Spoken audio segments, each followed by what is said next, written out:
defensively against Emilio Bonifacio, batting right-handed against the lefty, and he bunts foul to start the game. And you notice, Lynn, not only the corner infielders drawn in, but Ryan Theriot and Aaron Miles up the middle, probably playing 2 or 3 steps shallower than they normally would, respecting the speed of Bonifacio at the plate. Tries to drop that ball down the third baseline. Strike one.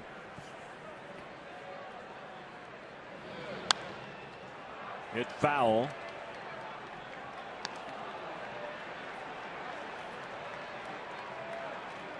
Wind now coming out of the southwest. It has shifted a little bit.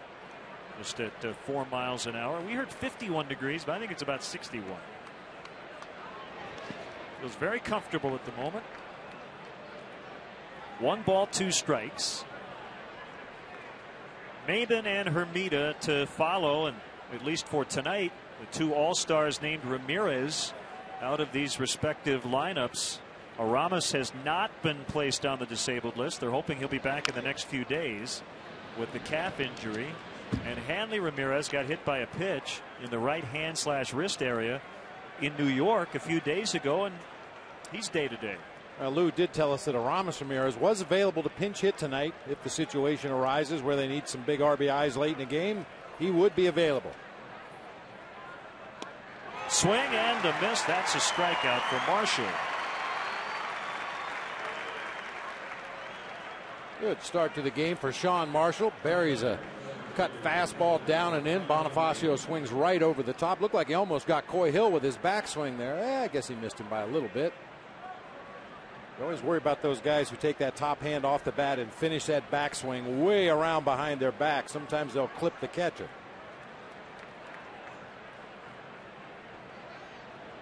Now the center fielder, Cameron Maben. Swing and a miss.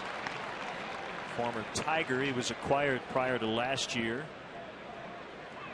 Marlins for many years now have been stockpiling top prospects.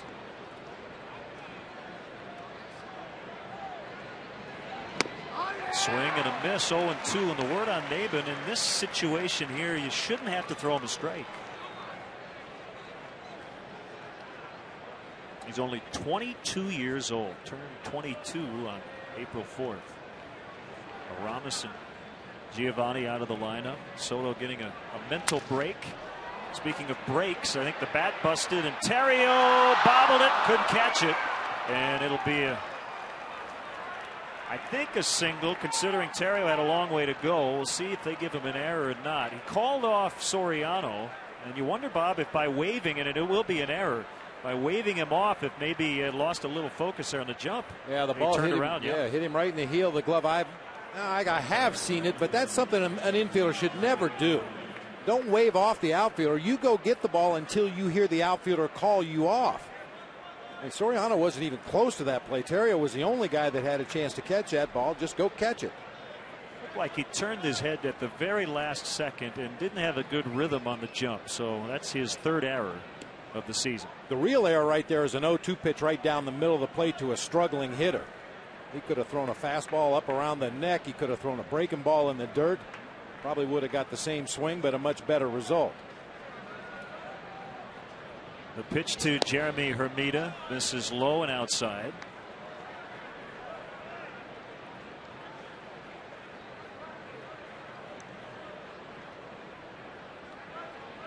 Big series last year in this ballpark for Hermida.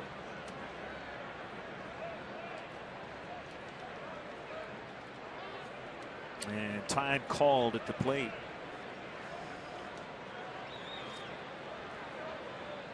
You see this season the Cubs 0-7 when they make at least 1 error in the ball game. Hopefully that will change after that error on Ryan Theriot.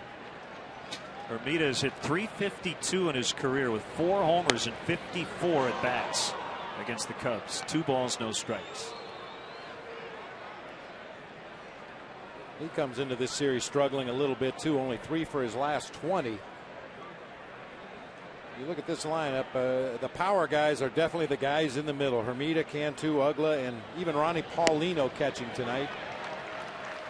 the guys you have to worry hitting the long ball. They won 11 of their first 12, which included a 7-game winning streak. Then they lost 7 straight. Offense went south. They've gotten back on track, winning the final 2 games of that series against the Mets. Both games without Hanley Ramirez. Now it's 3-1. And the Cubs have struggled against this team the last few years. They won the season series last year 4-3. The year before that, they got swept.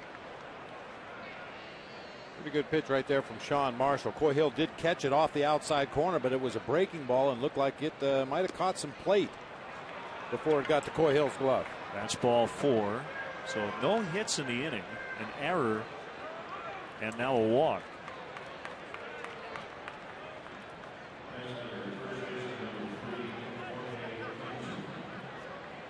Now Jorge Cantu, you talked about, he's red hot. Oh. 7 for his last 17 with 4 homers and 10 RBI. See what he's done on the season. He's playing through a sore left wrist. Missed a few games last week, but he's playing through it now. And it's inside, ball 1.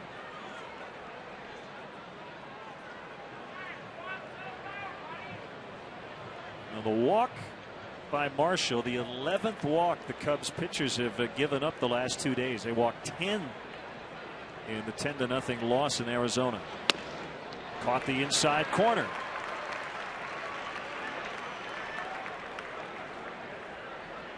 Good pitch that time from Sean Marshall, but I think that's an area he's got to be extremely careful with Jorge Cantu.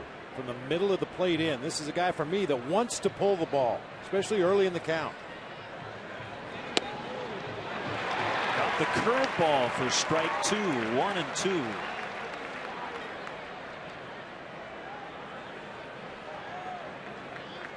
Where it goes through the zone. It almost hit the dirt, but it's where it crosses home plate.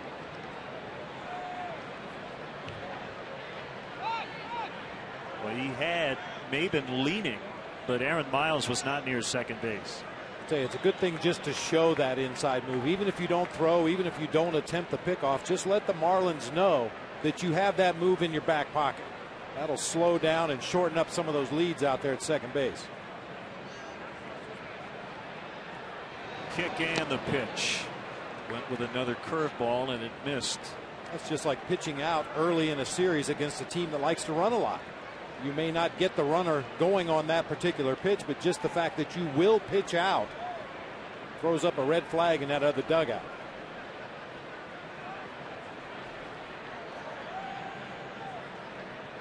Sean working on normal rest. Pitched well, but lost on Saturday in St. Louis. And a swing and a miss. Both outs have been strikeouts. This Marlins team will strike out a lot. 175 now on the season. Most strikeouts in the National League. It's like Sean Marshall's tightened up his breaking ball a little bit. Used to throw a big loopy breaking ball. This curve is a little shorter, a little sharper. Cantu can't get it. Cannot. Cantu.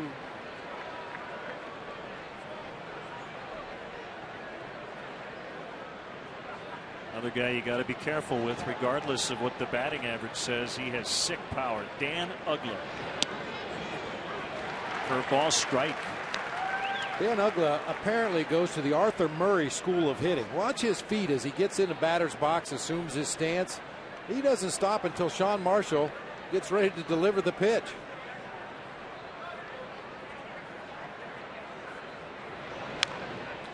Bounces it foul. A part of the timing mechanism and a relaxation method for him in that batter's box.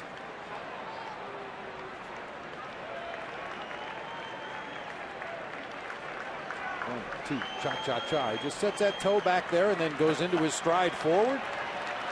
Whatever works. Too high. And we say it all the time, Len, regardless of what idiosyncratic things you do before the pitcher releases the ball. If you look at all these major league hitters as that ball is released, they're all in a very similar position. They do different things while the pitcher's getting the sign from the catcher to prepare themselves. But once that ball's released, they're all in pretty much the same hitting style. And Marshall strikes out 3. An error by Terrio and then a walk, but no damage done. The Cubs struggling, inconsistent offense, trying to get it back, and we'll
again brought to you by Pepsi. Refresh everything. Soriano, Terrio, and Fukudome at the top. Lee, Bradley, and Fontenot. Good numbers, small sample size for Mike against the Fish. Coy Hill getting the start off to a really good start offensively. Miles and Marshall will round it out. Take a look at the Fish defensively. Hermida in left, Maben in center, Cody Ross over in right field. Emilio Bonifacio, really a middle infielder by trade, but a solid glove man no matter where you put him. He'll be at third base tonight. Amezaga at short, Ugla at second base, Cantu over at first. Ronnie Paulino doing the catching for right-hander Chris Volstad. 6'8", 227. And he's had some really good numbers going back to his rookie year of last year. In his career, in just 19 appearances and 18 starts, a 2.84 earned run average. That's caught by Amezaga. Looked around to find an umpire who gave him the out call. Now, Volstad will feature a fastball, a curveball, a changeup. It looked like Soriano hit a changeup here.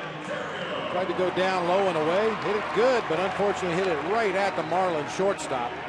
Well, Volstad's fastball will sit in the high 80s, low 90s. Good curveball, good changeup.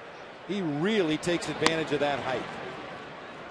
He's only 22. 1-0 on Ryan Terrio. Struggled on the trip at 192. And he's just 8 for 52 against the Marlins. Trying to turn that around.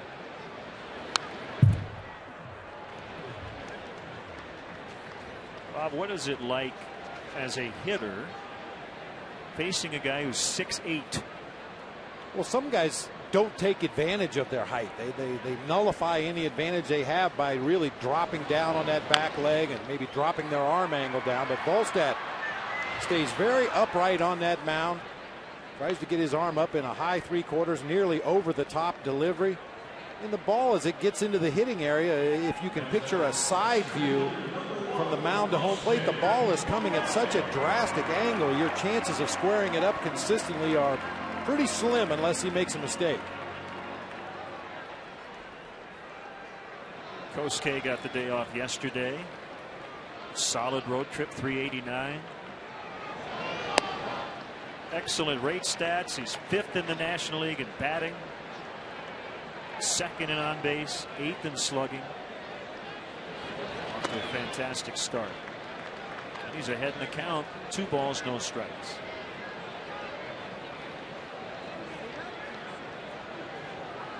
Volstad working quickly. This one smacked down the left field line. Foul.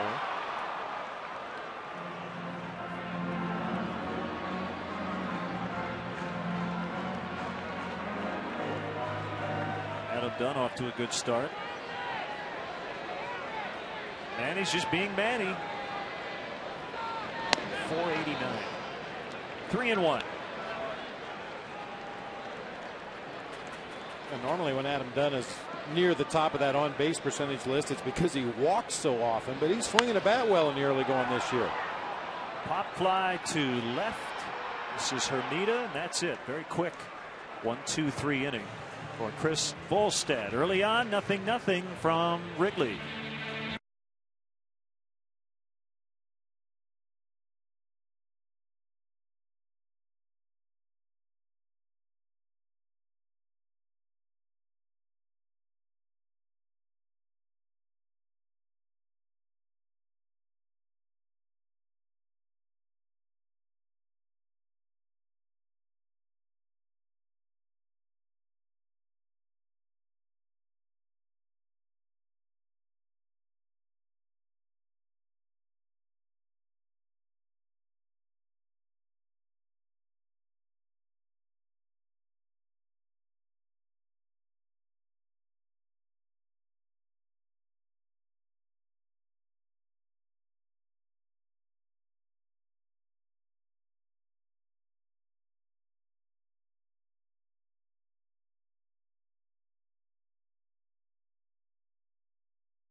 Just underway here in the second. Marlins catcher Ronnie Paulino with a bloop single out into right center. That's the first hit. That ball right off the very end of the bat, but Paulino, a big, strong guy, just muscled it out there into shallow right field for a base hit. Came in at 381 versus lefties. Kind of hard to keep track of him in the offseason. Got traded 3 times over the winter, twice on the same day. Former Pirate, we've seen him a lot. Now Cody Ross. Again, another guy you got to be careful with. Very good home run power, though comes in with less than impressive numbers. And he was pretty good on the mound. On Sunday, pitched in relief in a blowout loss against the Phillies. A scoreless ninth, gave up an infield hit to Jason Worth, but then got 3 flyouts. Howard, Ibanez, and Feliz.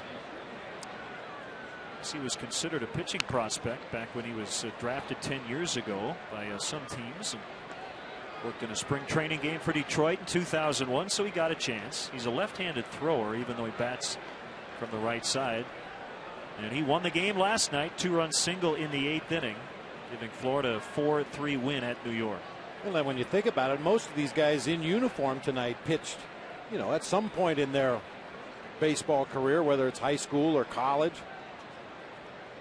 I think a lot of them would probably like to give it a shot again, just for fun.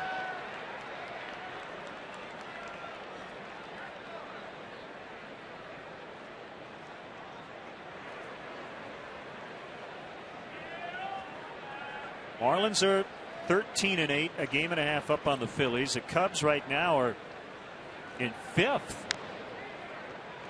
Haven't been there in a long time. Now they're only a half game out of 2nd. but they're 4 games behind the front-running St. Louis Cardinals, who are playing the Braves again tonight, and they lead 3-2. They just got a run in the 5th inning. I'm sorry, the Nationals tonight. They're in Washington. 3-2 Cardinals. Pujols with his 8th home run in that game.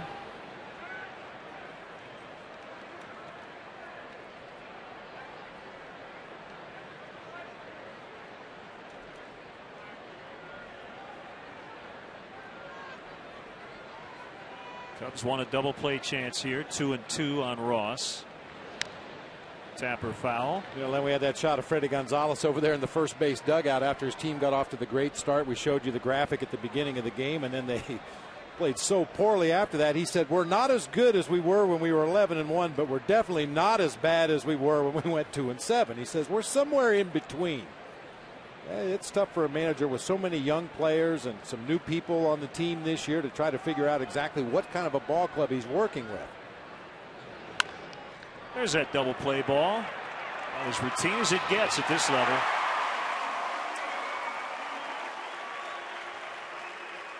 We talked about some comments from Alfonso Soriano regarding the Cubs kind of needing to pick it up a little bit in terms of intensity. And Lou, after the ball game yesterday, the Cubs dropped to 10-10. So we're finding out these other teams want to kick your butt. We're not going to be able to just go out there without intensity, go through the motions, and think we can win baseball games. I can tell you that. The quicker that sinks in, the better. He was asked about meetings today, and he's not a team meeting sort of guy. And I think the question was, would you encourage your players to have their own meeting? He said, you can talk about meetings all you want, but we're. And he went down the rankings where the Cubs are offensively. I could rattle them off. 9th in on base, 11th in slugging, tied for 8th in runs. He said a little production wouldn't hurt.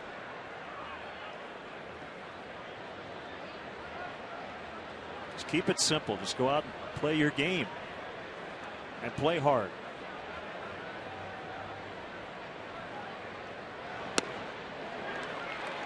Nothing in 2 on Alfredo Amezaga. Milton Bradley in there for the 3rd consecutive start. Still trying to get on track at the plate.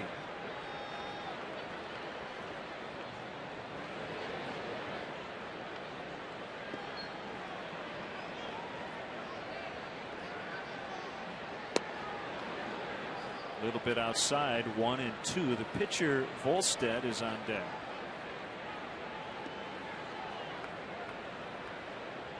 Good luck to the Blackhawks starting their best-of-7 series with Vancouver tonight. Swing and a miss. And Hill will toss the lead to complete it. That's 4 Ks in the first 2 innings for Sean Marshall. Bottom 2, Lee Bradley and Fontenot coming up for the Cubs.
Cast.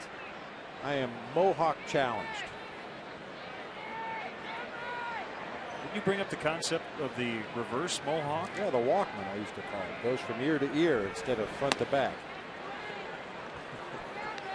Big Z will start on Sunday against Ricky Nolasco.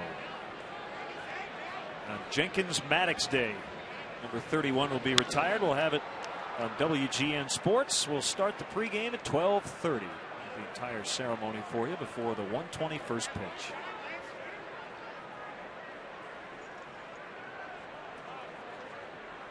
Second game back for Derek Lee after the neck spasms.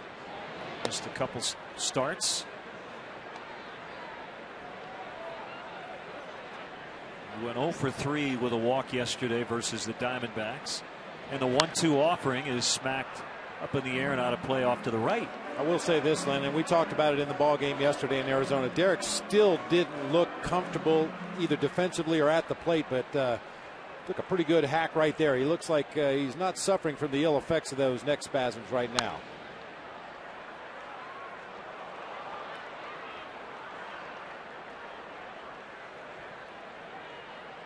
As we sit here in the middle of the Stanley Cup playoffs, and hockey teams are extremely secretive about injuries, not nearly as open as baseball teams are. Rolled to short. Derek's kind of like a hockey player. He'd rather not talk about injuries. If he's in the lineup, I don't even ask him because I know the answer. I'm fine. And we have asked him many times over the past number of years. I mean, his head could be sitting on a chair in the locker next to him and one of his legs on the other side. And you ask him how he feels. I'm fine.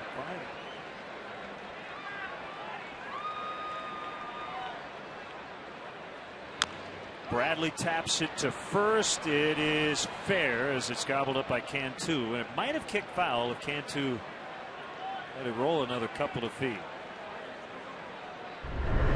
Don't miss the action as the Cubs host the Marlins tomorrow. Game time 1:20. But be sure to arrive early. The first 10,000 fans will receive a Cubs travel mug.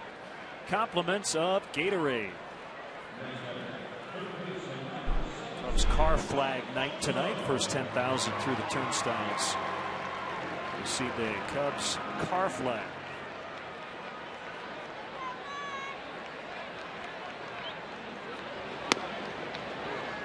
Inside corner strike on Mike Fontenot. Just to follow up on Derek Lee, I'm sure as a former manager you can appreciate having a guy like him. Go back to Sunday when he points out that something really hurts. I mean, not that you don't take other guys seriously, but he's not one to cry wolf.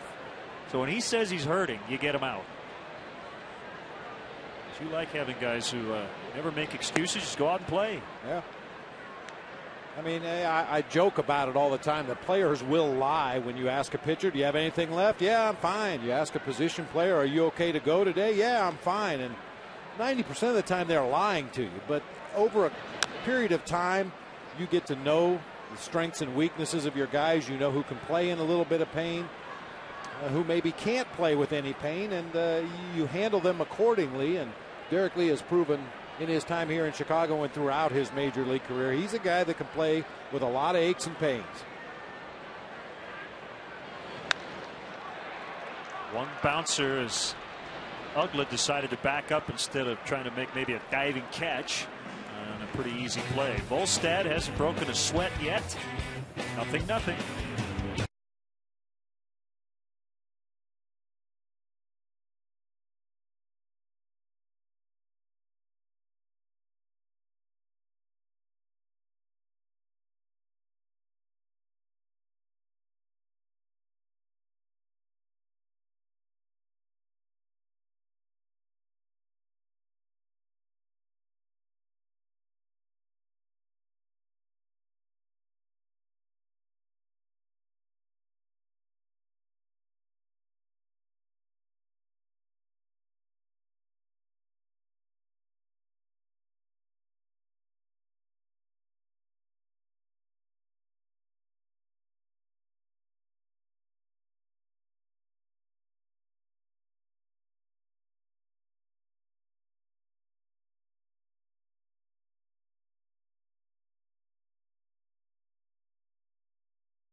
Well, it's either Cubs car flag or hat flag night.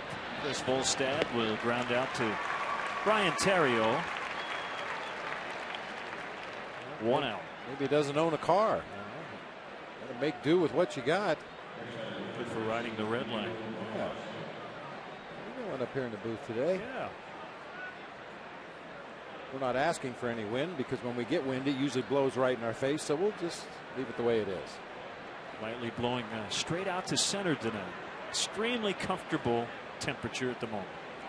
Bonifacio struck out swinging to lead off the game.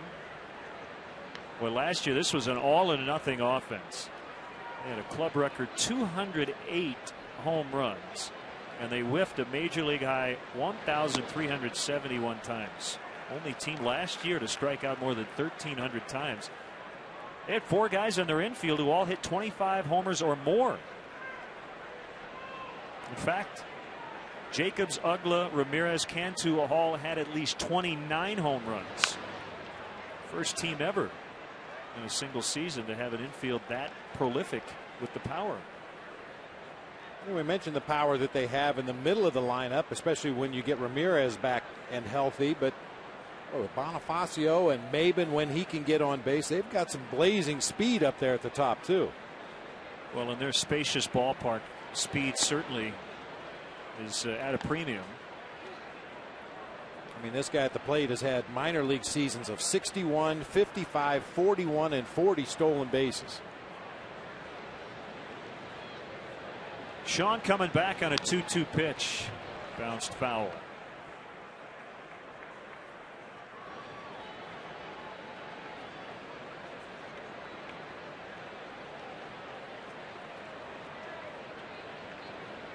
He's been a lot better at Dolphin Stadium and on the road.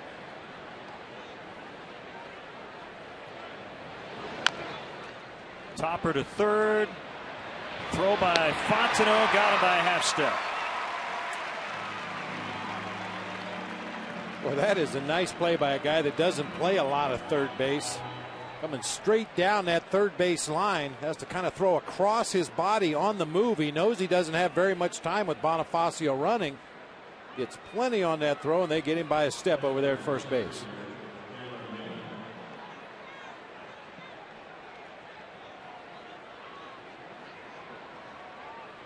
It didn't appear to slow him down any, but it always baffles me why the batter watches the play defensively. Just put your head down and run straight through the bag. We'll show you a replay if you want to see it later.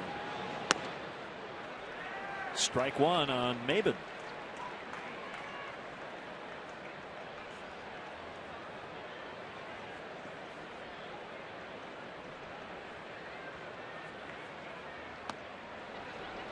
Sean Marshall's kind of trying to buck the career trend that has developed.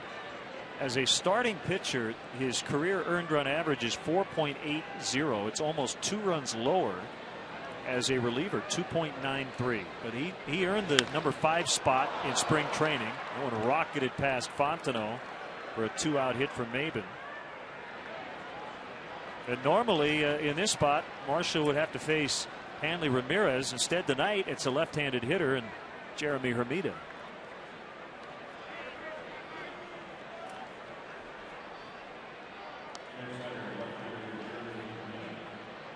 And here's why Hanley Ramirez. I'll show you that hit by pitch in New York. It looked pretty nasty. Sean Marshall, that makes sense considering his numbers as a reliever. First 30 pitches more successful.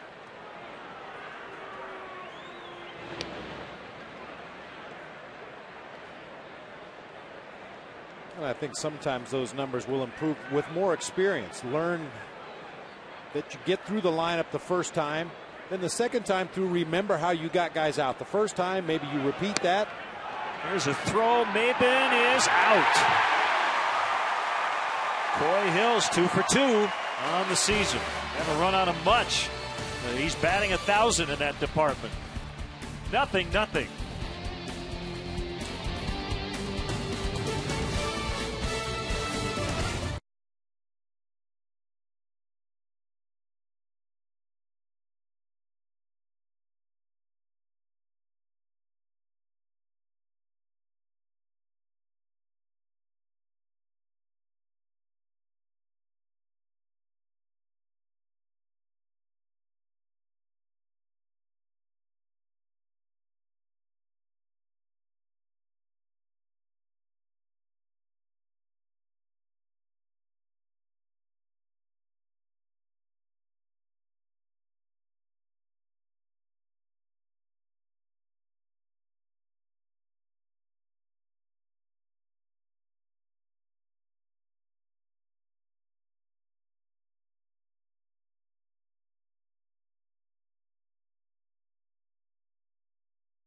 0-0. Coy Hill just ended the top of this inning by nailing Cameron Maben, and he's going to bounce out to Chris Volstad, who's retired the first 7.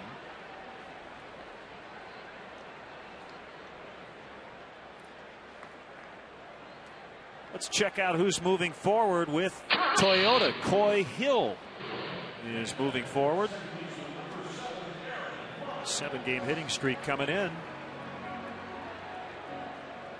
And providing stellar defense the way he always does. That's his claim to fame. That's why he's on this Cubs roster as a backup catcher, but making his presence felt with the bat as well. Well, Lou's hand has kind of been forced here lately, as Hill's made 2 starts the last 3 days. He had 3 hits in his last starting assignment, and with the way Soto has struggled, giving him a little time off, and also rewarding Coy Hill for his excellent play both ways. Not sure what kind of slide that was that Cameron Maben threw on there at second base, but nice throw by Coy Hill. Another 1-3. Aaron Miles is out. Cubs without a base runner early on. You know, in that 1-2-3 second inning for the Cubs offensively continued to trend for Chris Volstad. He is yet to give up a hit in the second inning of any of his starts this year. Opposing batters now 0 for 15 in the second inning of games, and no walks.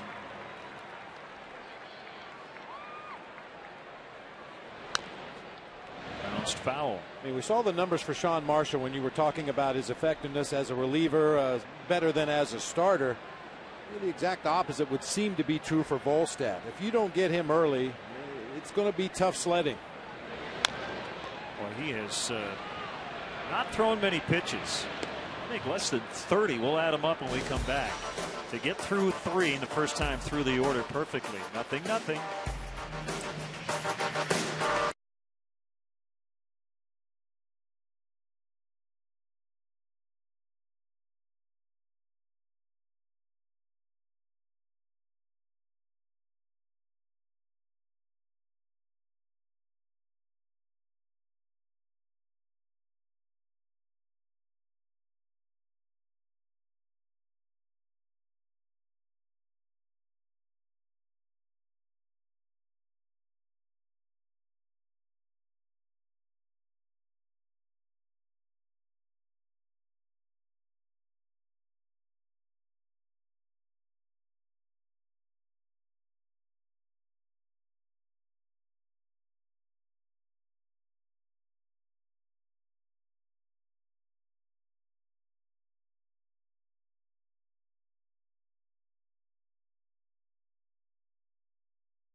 Marshall and Chris Volstad. As we get into the 4th inning, Jeremy Hermida was at the plate when Cameron Maben was caught stealing at second. 1 ball, no strikes. Great to have with us Cubs Senior Vice President of Community Affairs and General Counsel Mike Lufrano. Got some fun events coming up for Cubs charities, including the big event, Meet the Team, Have a Ball. That's right. It's coming up just a couple of weeks on Wednesday, May 13th. It's a really fun afternoon. A chance for fans to walk in the outfield grass and then join the 2009 Chicago Cubs and get a baseball signed by the members of the team. So tickets are $300 per person. They are available for purchase by visiting Cubs.com. And again, admission includes an authentic MLB baseball ball cube and a ballpark snack. There's what you'll get. And you'll have fun trying to figure out whose signature belongs to whom. Like a bunch of doctors. Well, you get to meet them, so you get to see them and have them sign the baseball. So maybe you can make a note as you're going down the line and meeting all the players and coaches. So that'll be 2:30 on Wednesday, May 13th. 3-1 on Hermida. And he walked him. So Hermida has walked both times up. We had a chance to be at the groundbreaking, the dedication of Little Cubs Field at Humboldt Park last year, and the grand opening will be announced soon. And what an exciting project. It's terrific. You know, all the proceeds from Meet the Team and all the charity events we do during the course of the summer benefit our charitable efforts. And one of the things we do is like to invest in youth baseball and stadiums. And both you and Bob have been so terrific at helping out our charitable efforts. We're so excited about Humboldt Park. Little Cubs Field is a little replica of Wrigley Field. It's got bricks. It's got a scoreboard that looks like our marquee. And it's going to be a chance for a community in Humboldt Park that really has a passion for baseball that's second to none to have a stadium that is second to none either. Giovanni Soto, Carlos Zambrano were there. And they were very popular, as I recall. What a great day. Inside 2-0 on Cantu, and Hill will go out and chat with Sean Marshall. So the Cubs teamed up with the YMCA of Metropolitan Chicago and the Chicago Park District. And we've talked many times, Mike, about being a good neighbor. And the Cubs have done that throughout the years. And it's very important because this is a neighborhood. It's a neighborhood that we play in around Wrigley Field. It's a city of neighborhoods. And Chicago is such a great place to play baseball. There are communities that love our sport, that love our players, and we like to give back every chance we get. Marshall coming back, right back to him. He knocks it down. He's going to throw to second. Risky play. Got the out. Thought he might throw to first, but he just had enough time to get Hermida. And it looks like he's all right. Well, you called it right, Len. A risky play. Those PFPs we talk about in spring training, the pitcher's fielding practice, generally after a ball is knocked down, you just take the sure out at first base. Sean Marshall thought he had enough time to get the force play at second, and indeed was able to get Hermida down there. Mike, we should give a nice plug to Sean Marshall, as Cubs Care and the McCormick Foundation handed out over $1 million in checks to a charitable donation, foundations throughout Chicago, and Sean was there last week. Sean was there, as were you, and we thank you both. And it was a terrific day again. We were able to help about 41 agencies throughout Chicago and the work they do. You know, we know that times are tough economically for a lot of people, and that makes the charitable work we do even more important.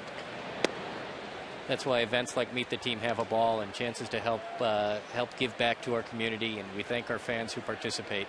It really is a win-win-win all around. 1-1 on Dan Ugla.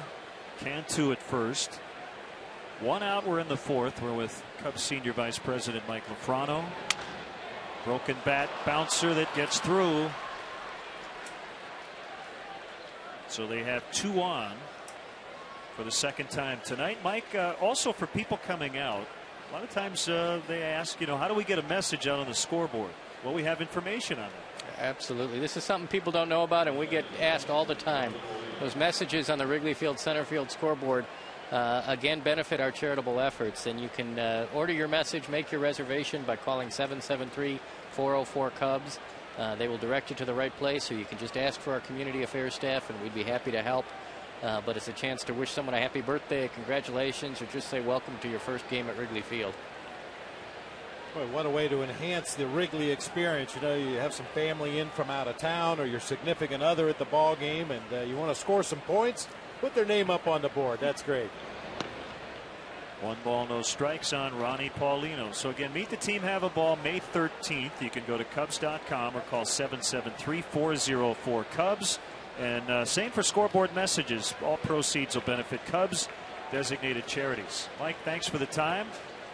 Let's get some runs in the bottom of the inning. What do you say? Thanks for having me here, and thanks for all your help with our charities, and let's do it. Let's win a ball game. All right, thanks, Mike. It's Mike Lafrano. And the Cubs Community Affairs Department does such a wonderful job throughout the not only the Lakeview community, but the entire city of Chicago.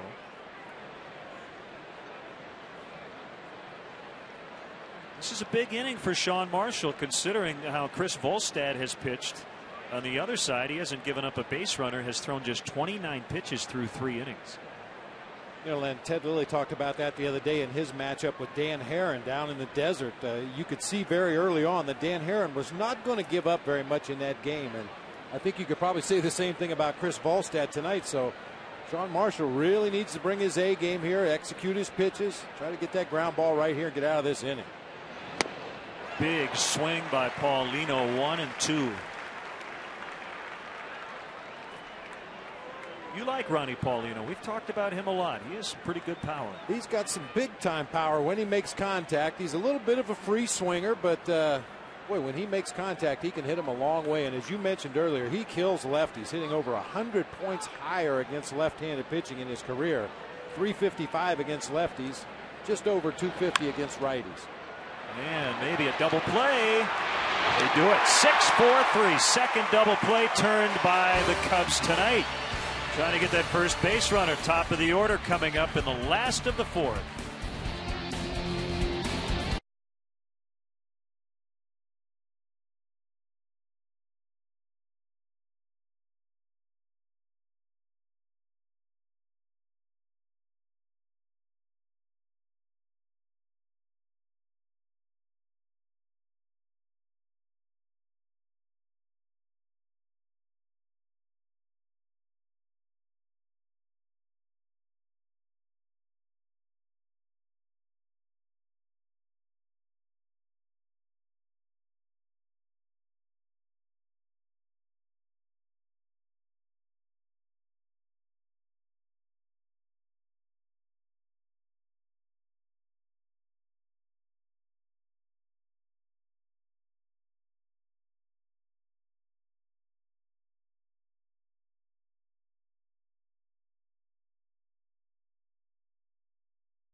The first time through the order, 7 ground ball outs.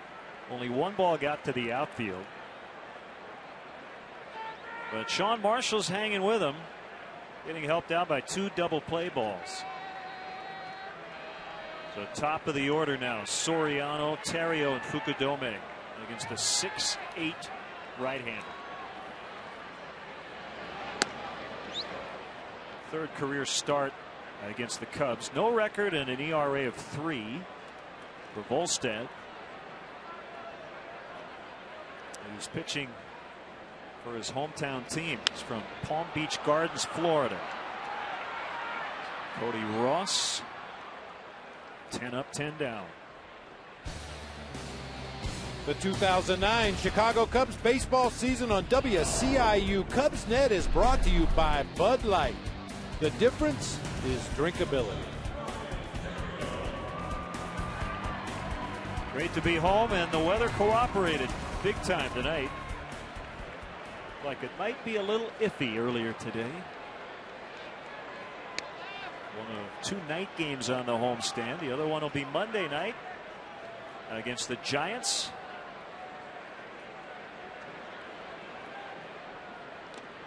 Another game you can catch right here on WCIU and Cubsnet.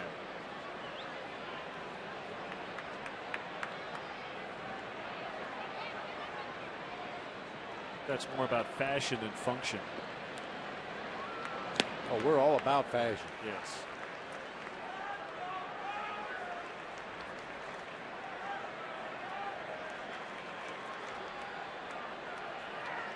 Does he know that that series doesn't start? Well, he might be scouting. And there's the first Cubs hit. Ryan Theriot, that patented inside-out swing. First base runner for the Cubs. That gentleman just wanted to make sure to get a good seat for that Giants series next week. We'll see Ryan Theriot lining that ball to the opposite field. We talked about it on the last road trip. He was trying to drive the ball a little bit more, maybe pull the ball a little bit more. But this is the swing that's been so good for him in his time here at the big leagues with the Chicago Cubs.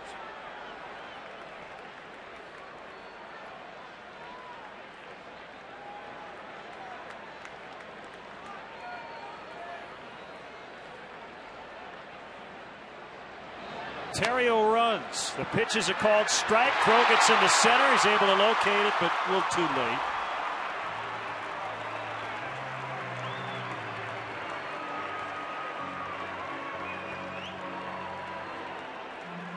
Boy, Paulino's throw sailed back to the first base side of the bag down there at second from our Southwest Sky Cam. Watch the tail on this throw to second base. It almost tails right back in. I don't know how that missed Ryan Theriot. That was close. I'll tell you, if it's caught by Mezika, they get Theriot. He's out. But it missed the glove and the runner. So Theriot's 4 for 6. I like that. You're going to get guys on. Be aggressive here for an offense that has really struggled. The Cubs have dropped 6 of 8. They've scored 21 runs in their 2 wins, just 8 runs total in their 6 losses.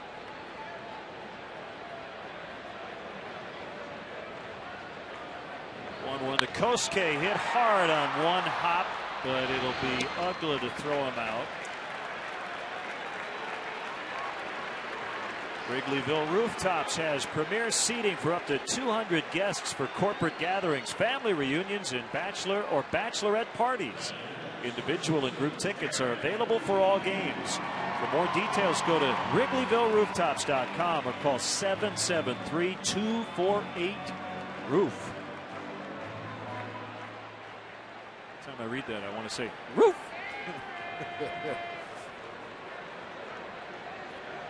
Go-ahead run is at third. First time the Cubs have had a base runner, let alone a runner at third. And a strike on Derek Lee.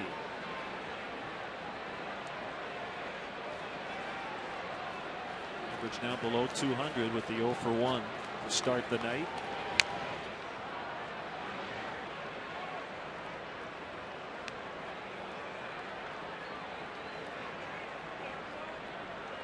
We'd really like to cash this run in. Big 2-out knock here by Derek Lee. Wild pitch, pass ball. Somehow get Ryan Theriot on that dish.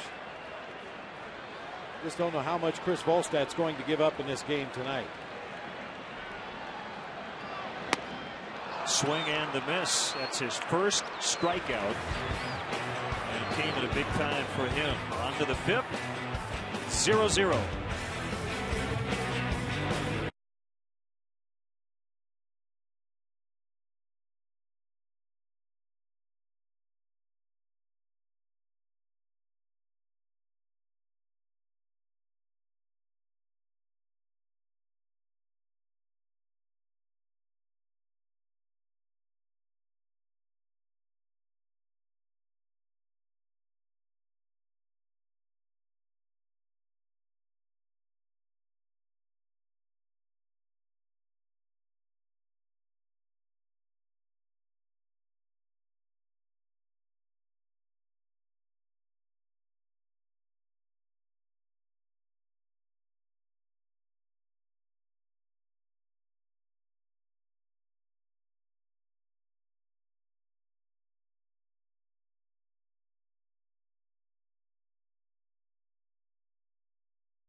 We get into the fifth, game one of a four-gamer. Cubs hosting the Florida Marlins. Maybe we'll see those Olympic rings all over this city. A few years. Ross held up. Ryan O'Nora down at first made the call.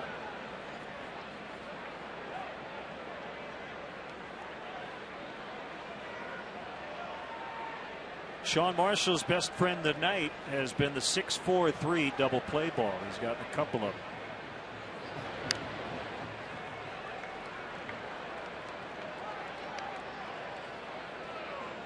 Go Cubs go. Hey WCIU. It's a good fan right there. There's the Cubs TD schedule inside and out.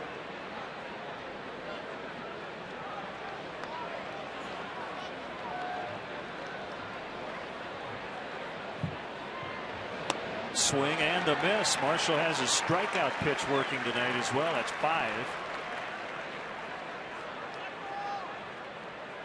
Cub fans, don't forget to visit the WGN Sports Game Zone at WGNTV.com. Brought to you by The Great Escape for up-to-the-minute stats and info designed to give you everything you need to know during the game. WGN Sports Game Zone available for every Cubs game. It's brought to you by The Great Escape. Pools, patio sets, play sets, hot tubs, and more.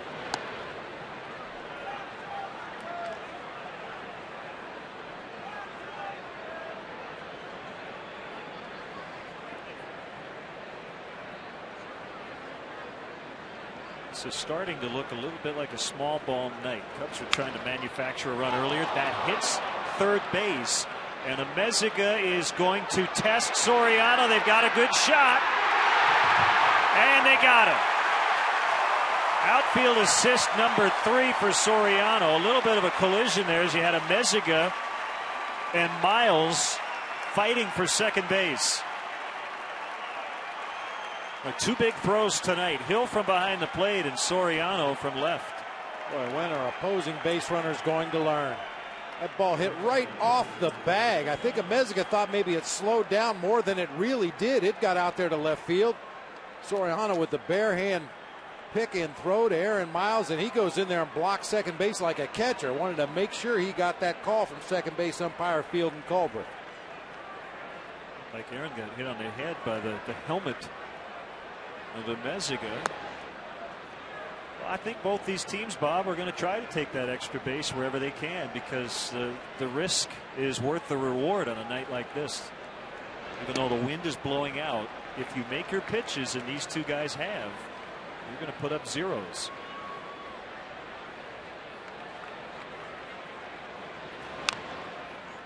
Well, that was a great play by Soriano in left field, but that was a nice pick on a tough short hop at second base as well by Aaron Miles. As a middle infielder going over there to cover the bag, especially with your back turned to that runner, you're hoping for an easy ball to handle so you don't have to worry about catching the ball. You can just worry about the tag. That time he was able to do both. Easy play for Marshall. Sean's been dealing. So is Soriano from left.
Side of the head by a small train. They say baseball's a non-contact sport, and it doesn't happen often, but when it does, wow, helmet right to the left ear there of Aaron Miles. Both guys get up unscathed. 1-0 on Milton Bradley. One hit for the Cubs. Marlins have 4. They've had the better scoring chances.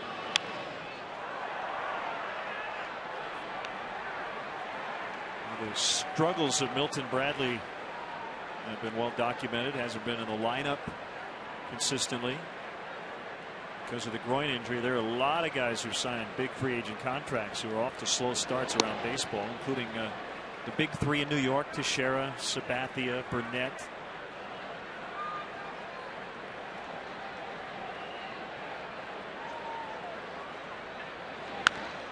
Driven deep the other way. Back near the wall. Cubs lead 1-0 on Milton Bradley's first home run as a Cub in this ballpark. An opposite field shot.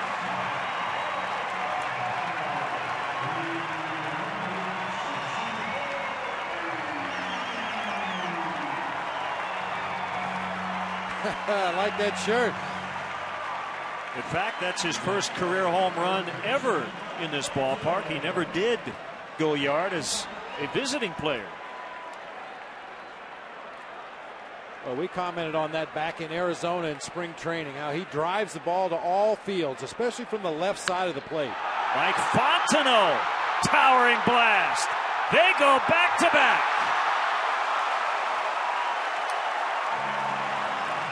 Number 4 for Mike. He's had a big week. That's his 3rd this week.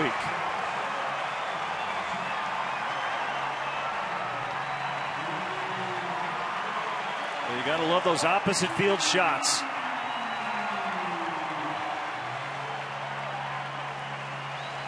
Well, the first time through the order, the Cubs tried to pull a lot of pitches from Chris Bolstad, hit a lot of ground balls. First 2 batters here in the 5th going to the opposite field and finding the bleachers. Just like that, it's 2-0. Coy Hill was trying to make it 3 in a row.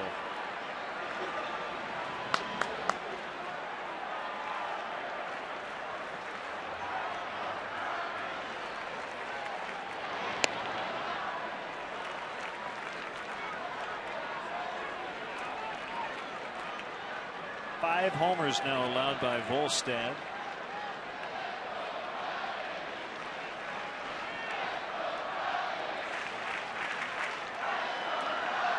Fans really into it now. But Mike Fontenot not only hit a home run, he hit a blast to the opposite field. Fastball, outer third of the plate, way back into the bleachers in left center field. Our Southwest, how far did it fly? 391 feet.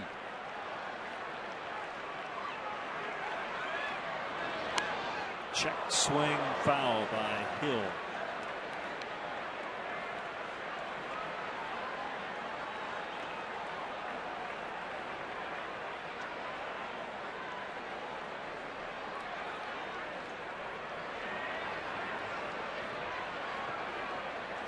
Good to give Sean Marshall a lead. He's deserved it. 5 shutout innings for him. Ugla will go in the hole, and Cantu getting back to the bag in time. Well, we just showed you how far Mike Fontenot's home run went. Let's take a look at Milton Bradley's. According to Southwest Airlines, 384 feet. I'll tell you, if that's 384, Mike Fontenot's is like 410. Doesn't matter as long as it gets over the fence. Cell phone blowing up. Good wardrobe choice tonight. Outside to Aaron Miles.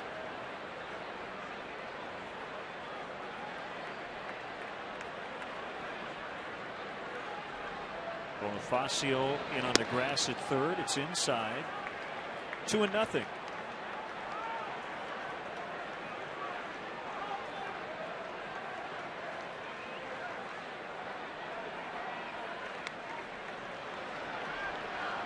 Missed again. Marshall on deck.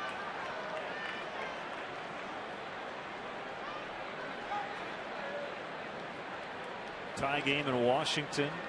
Nationals took a 4-3 lead in the 6th. The Cardinals have come back to tie it in the 7th on a Rick Ankiel sac fly. Cubs starting the night 4 back in the Central. Nice knockdown by Bonifacio. Not a great throw, but Cantu able to get it. 2 outs.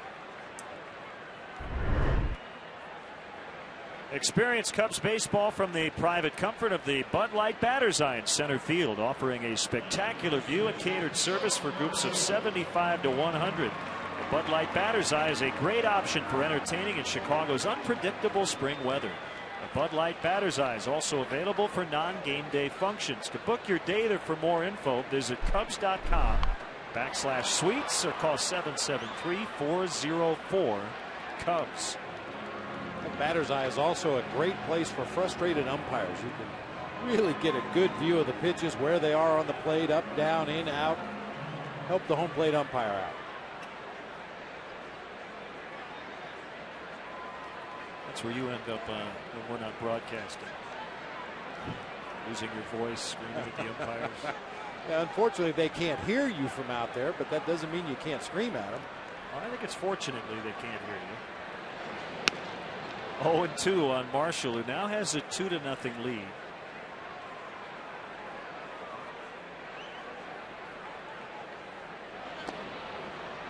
And he'll go back to work. Back-to-back homers. Bradley and Fontenot to the opposite field. 2-0 Cubs.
Leadoff home run, followed by Mike Fontenot's shot, and it's 2-0 Cubs.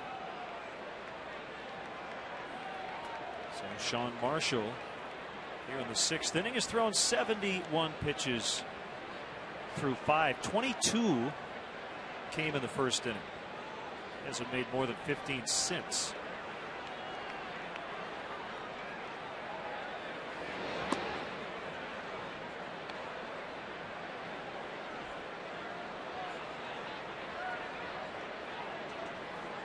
Bonifacio began the year 14 for 29.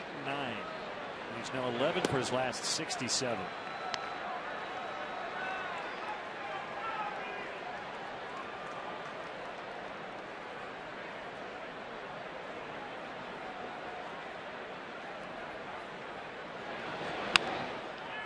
Grounder foul past former Cub, their third base coach, Bull Porter.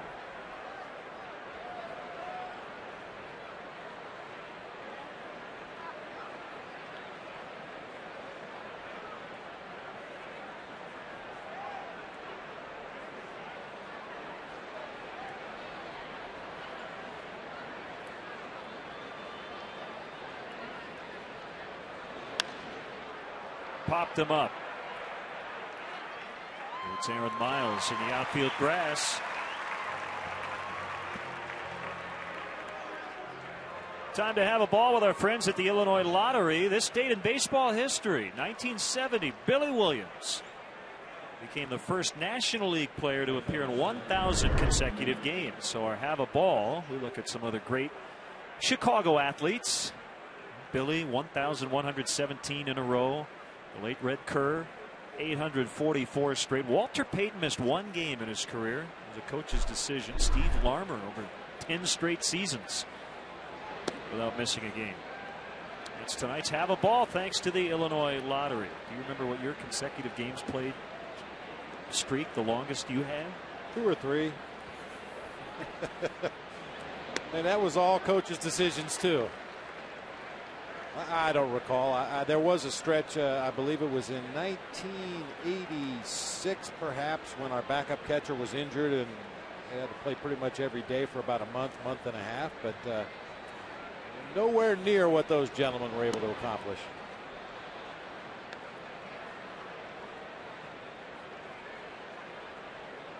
I don't know the answer. What's the record for consecutive games played for a catcher? And nobody plays them all. Randy Hundley almost did. Randy almost did. Jason Kendall's a guy that misses very few games behind the plate. Probably find that somewhere, I would assume. I would think so. Oh, good. Our crack research staff is working on it, so I won't. Swing and a miss, strike 3. Sean has been very good tonight. Good breaking ball from Sean Marshall. Took just enough off that big sweeping break. First of all, gets the hitter out in front, and then the movement down and across the strike zone results in a swing and a miss. Season high in strikeouts now, and he's 2 away from his career high of 8. He has walked Hermida twice.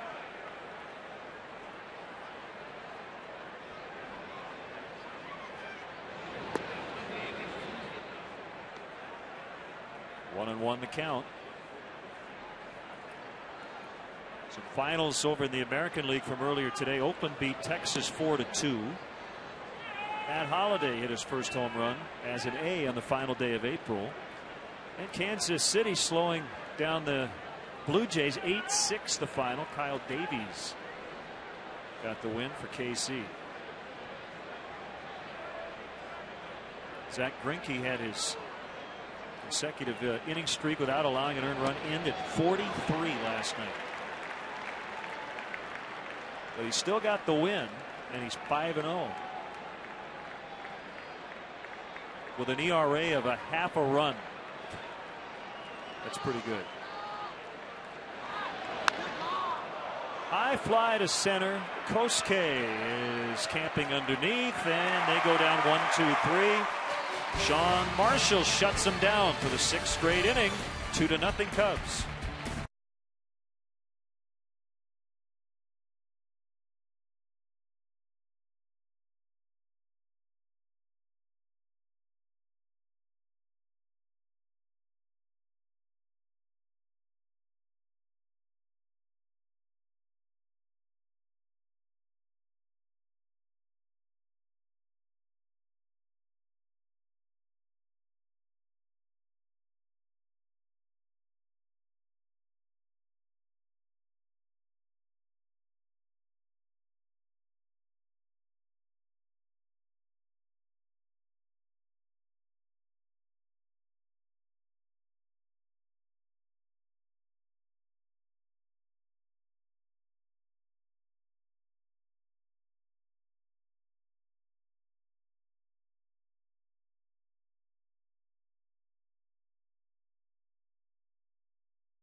7 hits combined, but the Cubs have the 2 big ones. Home runs by Bradley and Fontenot.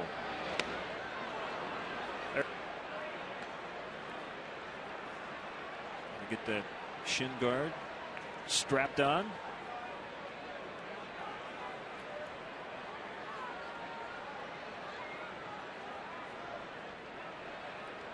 Got a bad strap there, just won't stay.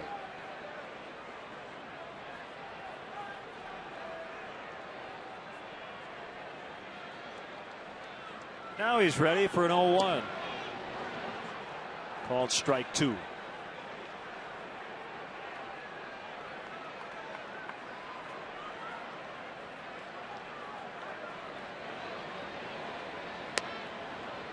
Ronnie Paulino going old school back there on the 0-2 pitch. That's the way catchers used to catch way back in the day. Almost stood completely upright behind the plate to make sure his pitcher got that fastball up. There he goes again.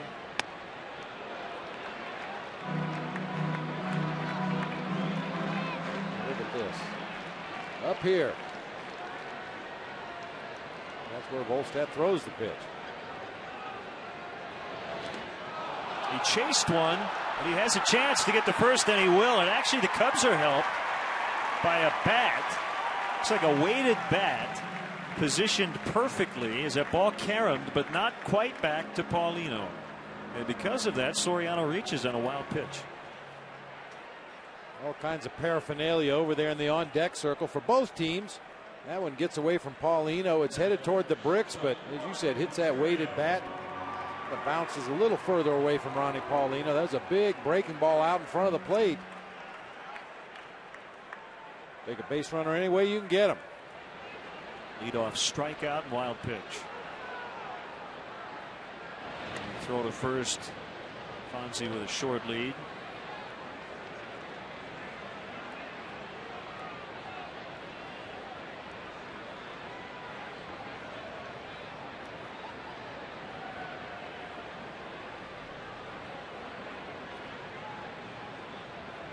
Long pause by Volstad before throwing over again.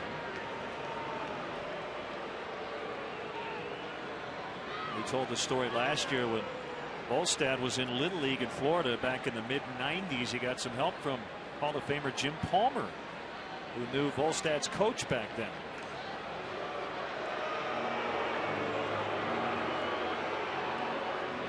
That's part of the story, according to the Palm Beach Post, is that at first Volstad didn't know who Jim Palmer was. He was a little too young to remember. Terrio thought about a bunt and then took a strike.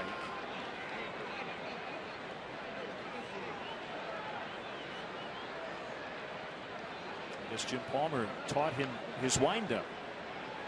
Well, Jim Palmer was a guy not nearly as tall as Chris Volstad, but he took advantage of every bit of height he did have. Threw straight over the top. Was a fastball, curveball pitcher.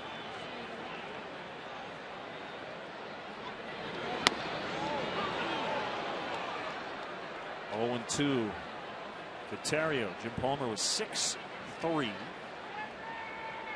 Well, when Volstad was in Little League, you know, he wasn't 6'8". He might have been 6'3" in Little League.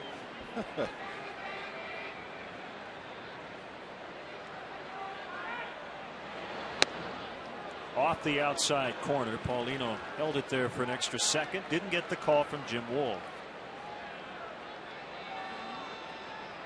Their ace is Ricky Nolasco, a guy they got from the Cubs in the Juan Pierre deal a few years ago. He's off to a slow start. We'll see him on Sunday. He has a 6.92 ERA. Left-hander Graham Taylor is filling in for Andrew Miller, who's on the DL. He'll pitch tomorrow against Rich Harden. Anibal Sanchez and Ted Lilly go on Saturday.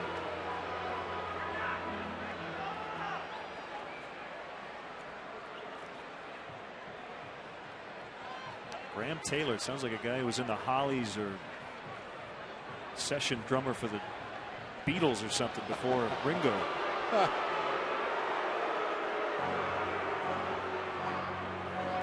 His second career start tomorrow. Volstad really paying a lot of attention to Soriano over there at first base. Fonzie 3 out of 5 on the season stealing bases. talked about Volstad being 6'8". It does take him a little longer to unwind. I guess for a guy 6'8", he does get rid of it fairly quickly, but the combination of the 6'8" pitcher and Ronnie Paulino's only caught 2 out of 13 attempted base stealers this year. Maybe Fonzie's thinking about nabbing one here. There he goes. Swing and a miss. Strike 3, and Soriano's safe at second with his 4th steal. Cubs are 2 for 2 in that department tonight. Pretty good jump by Alfonso Soriano. A quick peek back to home plate. He knows he's going to have to drive all the way through that head-first slide into second base as Terrio went down on strikes and gets himself into scoring position for Kosuke.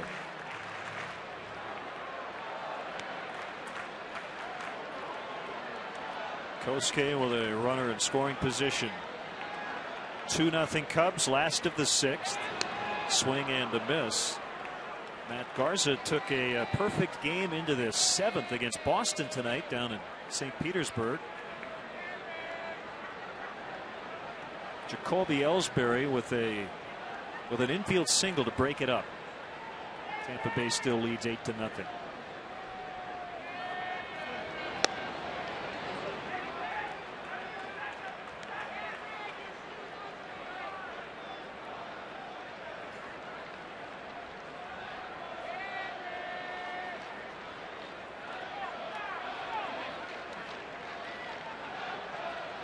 Soriano dancing off of second, trying to divert the attention of the pitcher, and that's exactly what happened.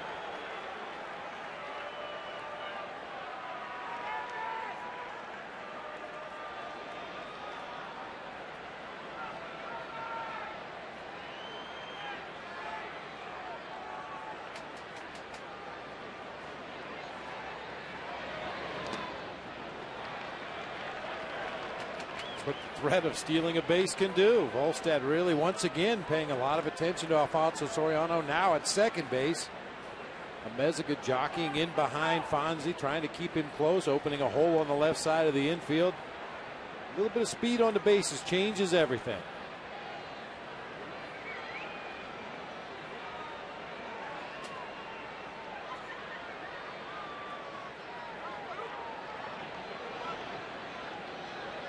The next one downstairs, 3-1.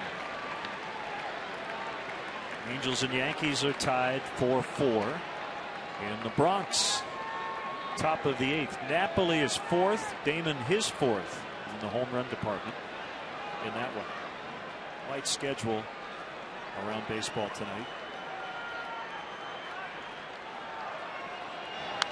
Pulled right at the first baseman Cantu, and they're going to double off Soriano to end the inning. We'll head to the 7th. Cubs 2, Florida 0.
Sean Marshall looks for his first win of the year. And it would be his 17th career win.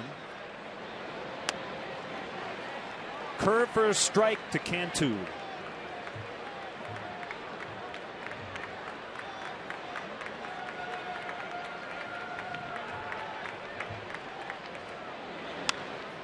Deep drive to left, and it's gone. A home run. Cantu with his 7th home run. Came in leading the majors in slugging at .741.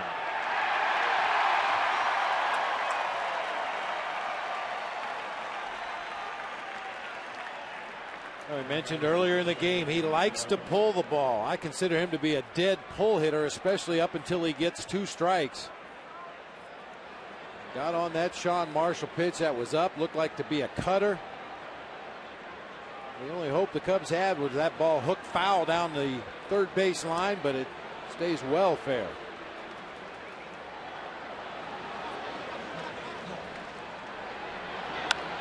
Ugla pops it up. Bradley catches it.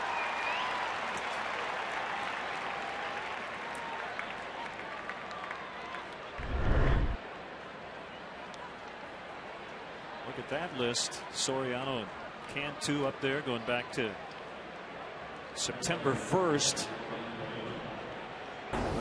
Pujols with a home run tonight in Washington.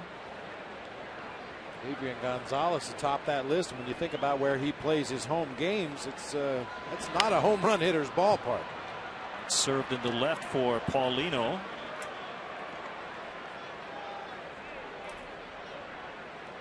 Don't miss the action as the Cubs battle the Marlins this Sunday, May 3rd at 1:20. Be sure to get to the ballpark early to witness a very special pregame ceremony starting at 12:40. The Cubs will retire number 31 in honor of 2 of the greatest pitchers in the organization's history, Fergie Jenkins and Greg Maddux. In addition, the first 5,000 fans to enter the yard will receive a replica print of the paintings that will be presented to Fergie and Greg, courtesy of Best Buy. Don't miss your chance to be part of this historic day at Wrigley Field. And we'll be covering it all on WGN Sports, 12:30 Central Time. We'll have the entire on-field ceremony. 0-1 to Cody Ross, 1 ball, 1 strike. Aaron Heilman up in the Cubs bullpen. We're 2 outs away from our 7th inning stretch, which will be conducted by the Maine South High School football team, the 8A state champs. Went 14-0. Love their team motto, Bob. Over prepare. I like that. Over prepare. Thought you'd like that. Neil Kotz has joined the action. Well, I have a feeling if needed, we're going to see a lot of Aaron Heilman in this series against the Florida Marlins. He has held the entire Florida roster to a total of 3 hits in his career against them. He's faced them a lot. Yeah, he's faced them a bunch as a member of the Mets. Wes Helms has 1 hit against him. Ronnie Paulino 1 hit against him, and Dan Ugla 1 hit against him. Everybody else on the roster 0 for.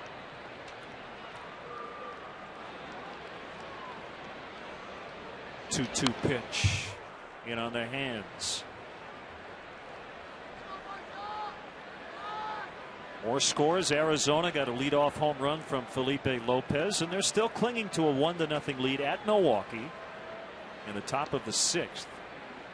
Max Scherzer and Jeff Suppan dueling on the mound.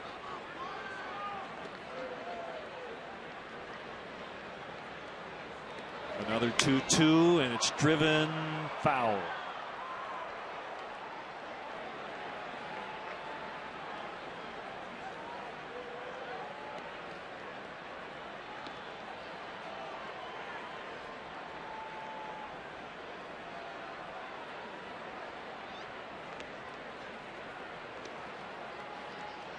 Deep breath by Marshall.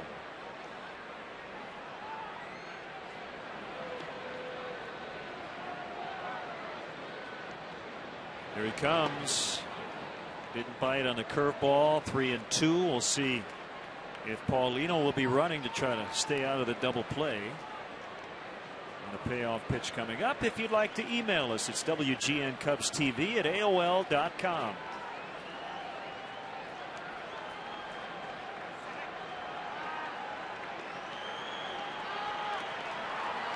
Paulino is not running. There's a bouncer to third. The throw goes to second. Relay throw. Save. Lee tried to sell it. Brian O'Nora had a good view of it. And Ross keeps the Marlins alive in this inning. Ball was not hit very hard, and they almost turned it. There's that high chopper to third base. Fontenot waits back on that big second hop. Great job by Miles with his turn at the second, and it looked like Ross just did beat that out at first base. With the naked eye, I thought the Cubs had turned that one. Very close play. Like the ball reached there just as Ross was crossing first.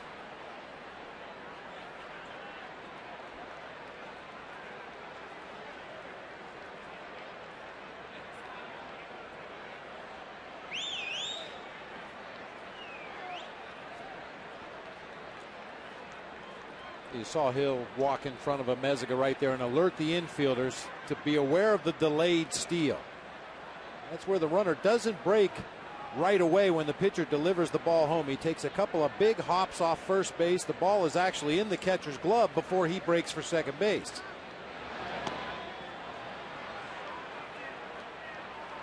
Meziga was trying to push a bunt there.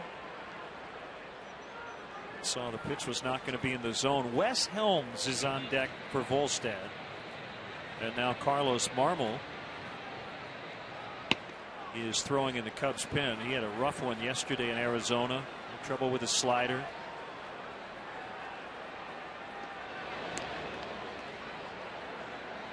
Well, you may ask, on a delayed steal, why would you do that? Why would you shuffle two big steps off first base before breaking for second? Usually you either try to catch the catcher dropping down to a knee after he receives the pitch, and obviously he's not in a position to throw then, or you watch the middle infielders. If they drop their heads or look away from the infield right after the pitch is delivered, sometimes you can delay, steal second base, and catch those middle infielders by surprise. It appears to me that Aaron Miles, after that pitch crosses the hitting area, the first thing he does is check the runner at first base.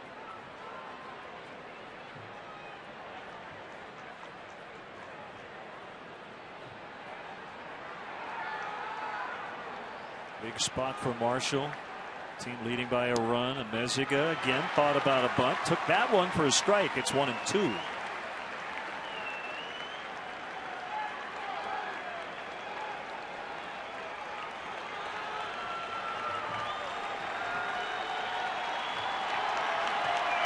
$37,956. And they're making some noise. Cantu led off the inning with a home run to make it 2-1.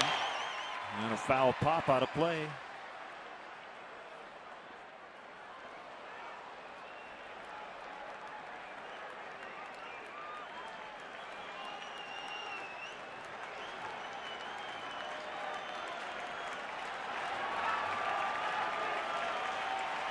Longest outing of the year for Marshall. 5 innings 2 starts ago, 6 innings last time out, trying to get to 7 tonight.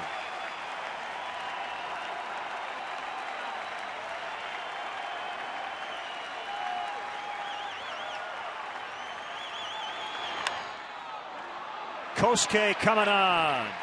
Time to sing the stretch.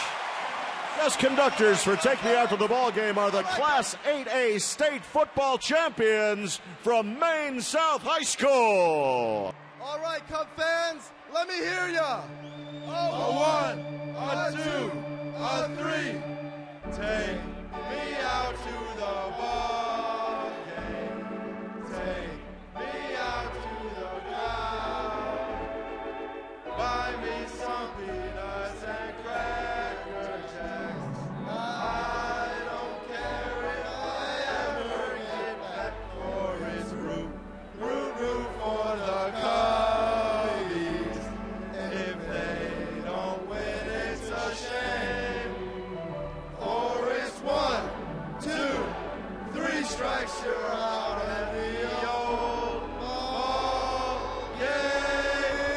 Let's get some runs!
In the fifth inning, Cantu going deep in the seventh. Visit your Honda dealer. Test drive a 2009 Honda Accord.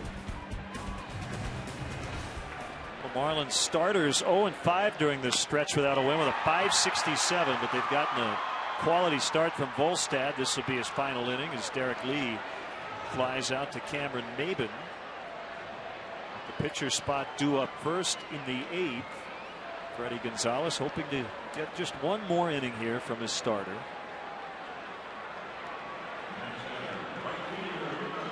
Great to have Charlie Goro, Corby Ryan, Michael Cummins, Joey Orlando, Mike Cooney, and Zach Tim from Maine South, the high school football champs in 8A. Illinois Player of the Year, Charlie Goro. He ran it more than he passed it as a quarterback. Got to give a nice pop to Michael Cummins' brother Noah, who sang our national anthem tonight. Did a great job.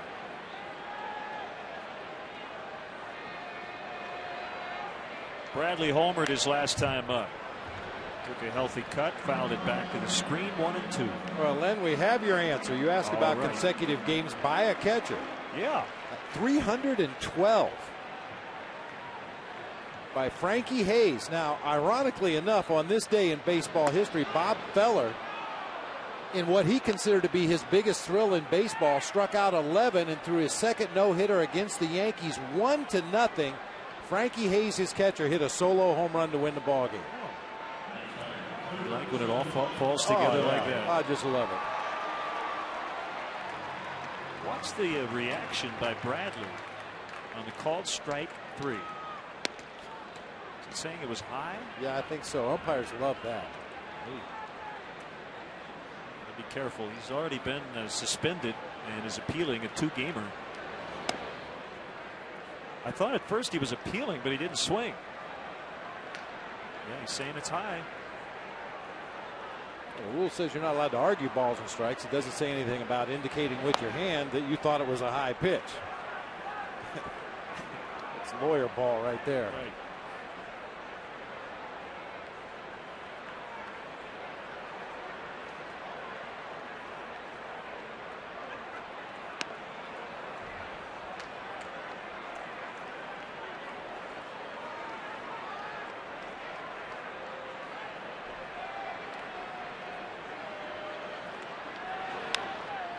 Tapper charged by Ugley. He's going to have to hurry, and they get the out. That'll be it for Volstad. Gave up 2 home runs. That was it. It's 2-1 Cubs.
Tonight's Bud Light Fan Cam with just the right taste that never fills you up. The difference is drinkability.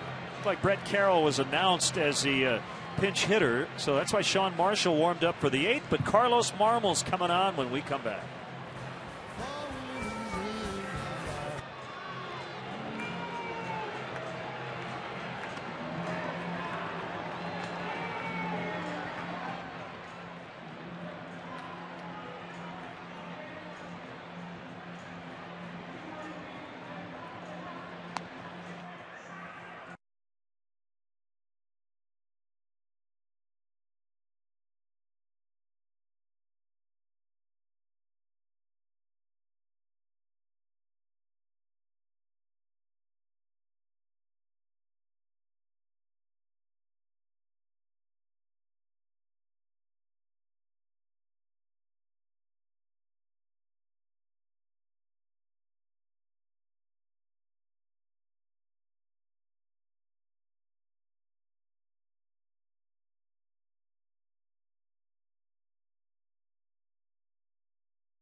The next day. Not much margin for error here for Carlos Marmol. He was just trying to get some work yesterday and could not find the strike zone. But tonight he's trying to protect a 2-1 lead. Brett Carroll was announced, taken down now for Ross Glode, left-handed hitter, and he fouls it back 1-1. Boy, a huge tip of the cap to Sean Marshall. What a big outing for him tonight, locking horns with the Florida Marlins right-hander Chris Volstad, who was on top of his game tonight too, but Sean was just a little better. 1-1 to Glode. That gets by everybody. Sounds, Bob, like the Cubs are just chalking yesterday up to just a bad outing. I haven't heard that they've spotted anything mechanically wrong with Carlos after coming back from the left knee sprain. We're in Arizona, so his breaking ball was all over the place. Off the plate inside, 3-1. And hopefully no carryover to tonight.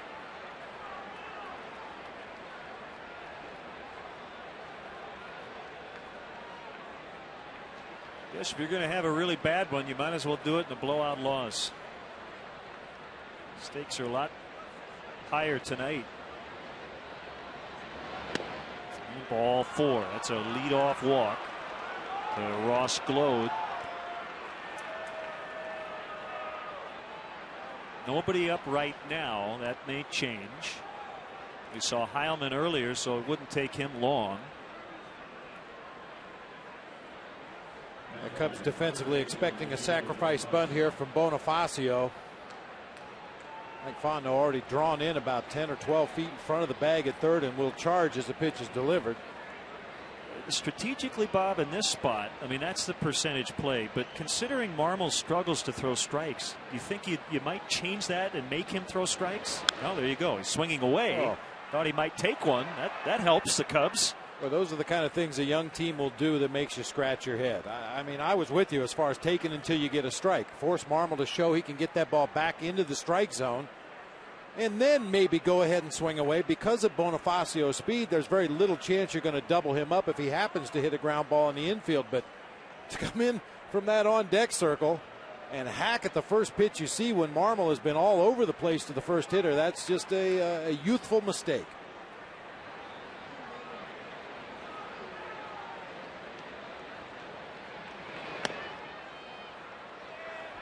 Now showing, but I like that play too, Len. I did that several times when I was with the Diamondbacks in a very obvious bunt situation.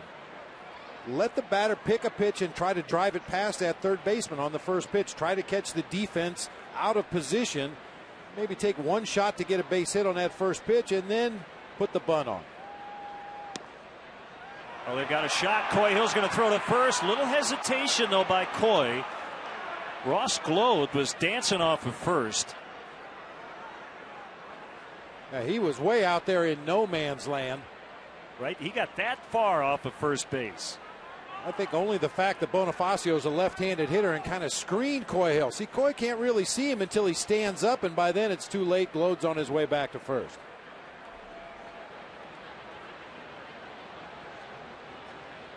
He's running this time, and it's slapped foul through the bullpen.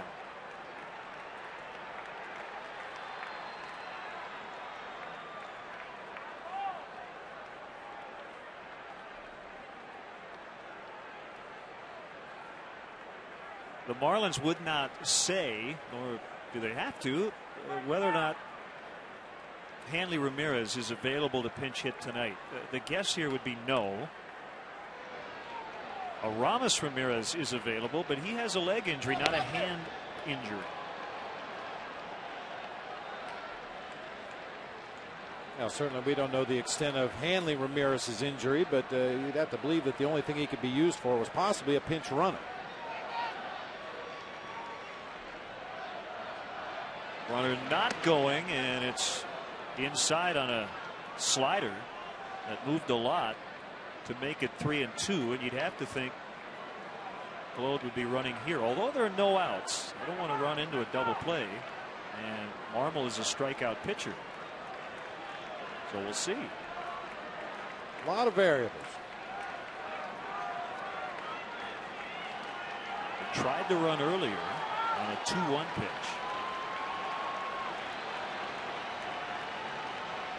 He goes. We'll do it again. Make sure you join us on WGN Sports, 12:30 Central on Sunday. Greg Maddux and Fergie Jenkins will be in the house. Number 31 will be retired. One number, two legends. Dan Roan will be here as well. We'll have all the on-field ceremonies and then game 4 of this series.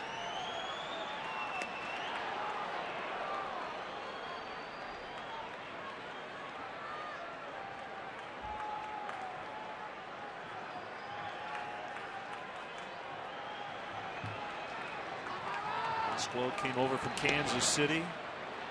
A little trip there at first base. Almost came off the bag. Lost his balance just a little bit, and sometimes if that first baseman has the tag on the runner as he switches feet, I've seen an out call on that before. Marmol trying to make it a little tougher as he goes again way outside. He's walked the first 2, and still nobody up in the bullpen. Well, we know Aaron Heilman is probably ready to go and would only take a couple of pitches to be ready to come into this ball game if necessary.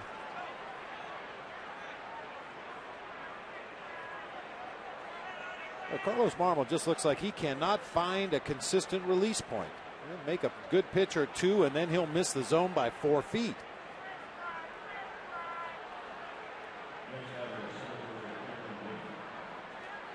I go back to what I said yesterday. The pattern, by and large, has been when he has struggled with his command. There's one particular pitch he gets it over, a 2-0 or a 3-1, and then it gets locked in. It didn't happen yesterday, and still waiting for that to happen tonight. It's very similar to a hitter when he's in a slump, and it just seems like you can't find it at all. Your timing is bad, your rhythm's bad, you're swinging at bad pitches. And you have that one at bat, that one swing where you square it up and hit a line drive, and all of a sudden everything falls back into place. That's the way Marmol has been at times on the mound. He'll make that one good pitch, usually with the slider, and then he's right back in the zone. Maben bunts, and Marmol's going to pick it up. The throw to first. It gets out of the glove of Miles, and they're going to tie it up. That had trouble written all over it. Maben runs really well. And the throw and the runner got to Aaron Miles at the same time.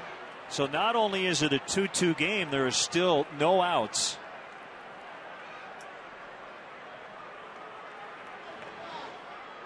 I mean, Marmol got to the ball in good shape. Unfortunately, his throw to first base had to be rushed because of Mabin's speed, and it tails right back into the runner. Boy, that's always a scary sight. I think back to that game in L.A. when Derek Lee got his hand over there in front of a runner.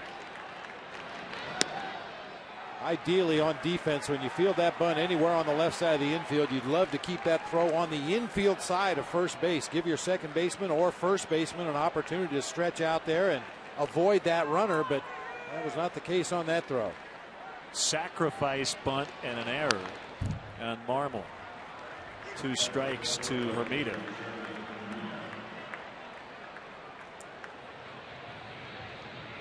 So Heilman's up now.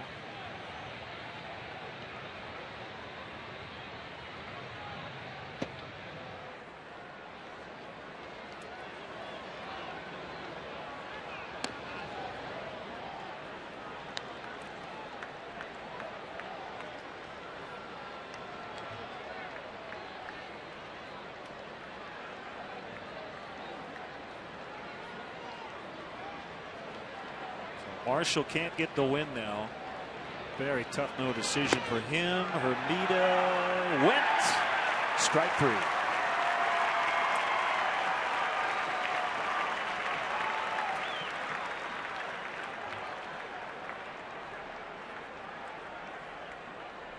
There's that good slider starting over the heart of the plate, dropping down and in out of the zone. Hermida can't hold up. First out of the inning. Now we need a ground ball.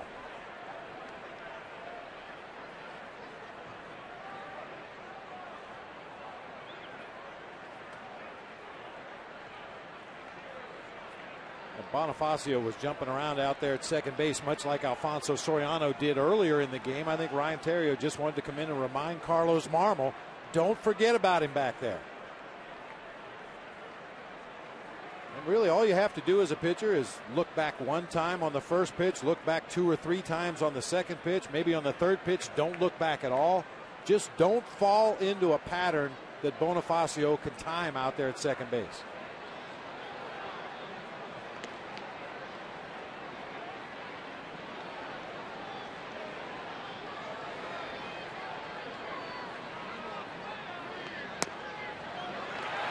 Fastball at 96, strike 1.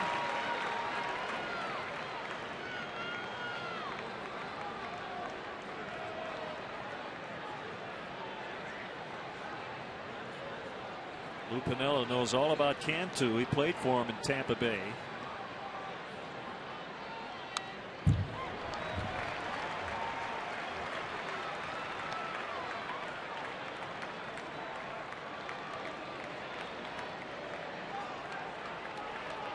In 2005, 28 homers, 117 RBIs with the then Devil Rays.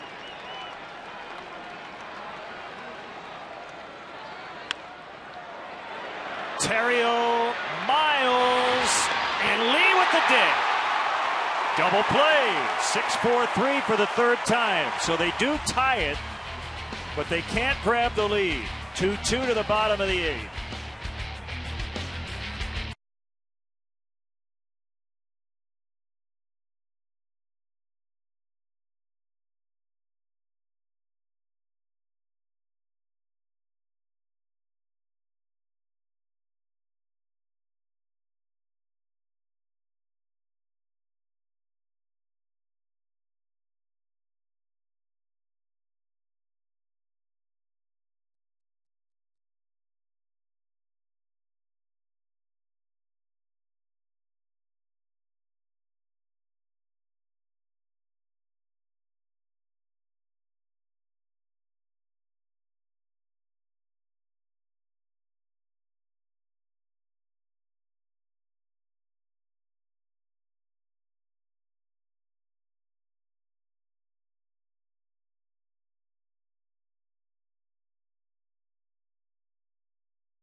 Solo home run by Jorge Cantu to lead off the 7th inning. Sean Marshall, our AM/PM player of the game. Too much good stuff. They tied it up without a hit. They got an unearned run of Carlos Marmol to make it 2-2. Now left-hander Dan Meyer, who's making his 30th career appearance. This is his 3rd major league team. He still doesn't have a win. 0-6 lifetime with a high ERA, even though coming in at 289 this year with Florida. Been a Brave, an A, and now a Marlin. Faces Coy Hill, batting right-handed.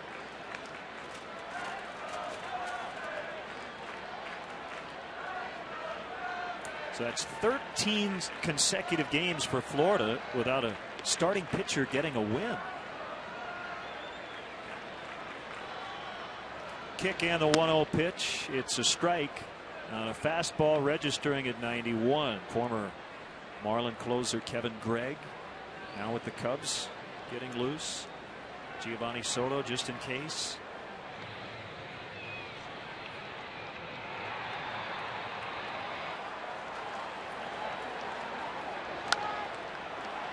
Popped up right off the back of the Marlins dugout. You look at the media notes to try to figure out a reason why the Florida starters have not won as many games as they should. They give up a lot of runs early. Opponents have scored 24 first-inning runs against the Florida Marlins. And on the other side of the coin, the Marlins have scored a lot late. Their biggest offensive inning is the 9th. They've scored 17 ninth-inning runs.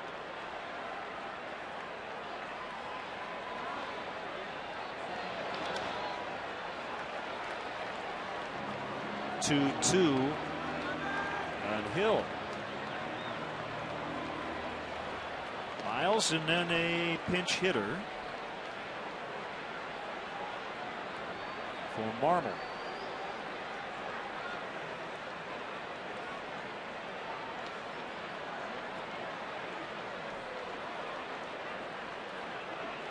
Pitch crushed foul.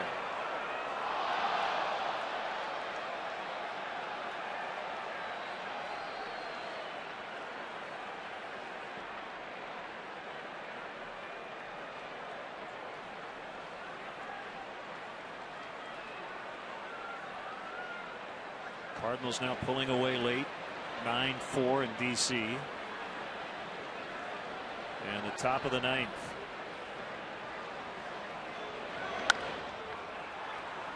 High pop fly. Ugla takes a look at Ross, who puts it away. It was a 4-4 tie going to the 9th. They've scored 5 runs.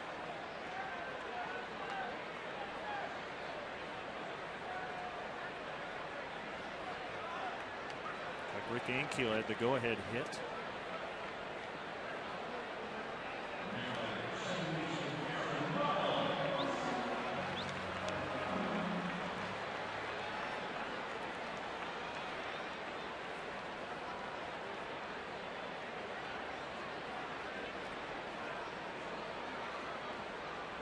Let's see what Lou does after Miles.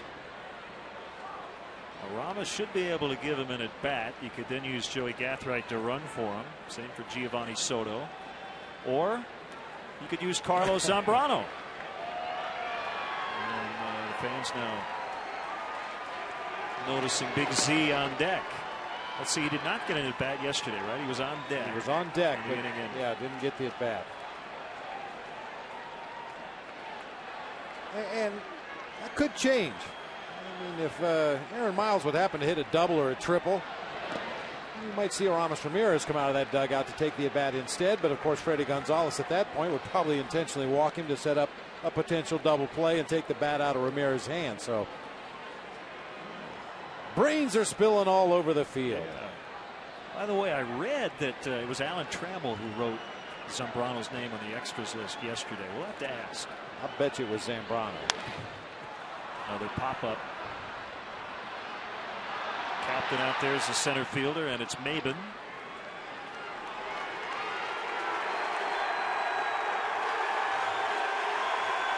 Here comes Big Z. Pinch hitting for the pitcher, Marmol. Number 38, Carlos Zambrano.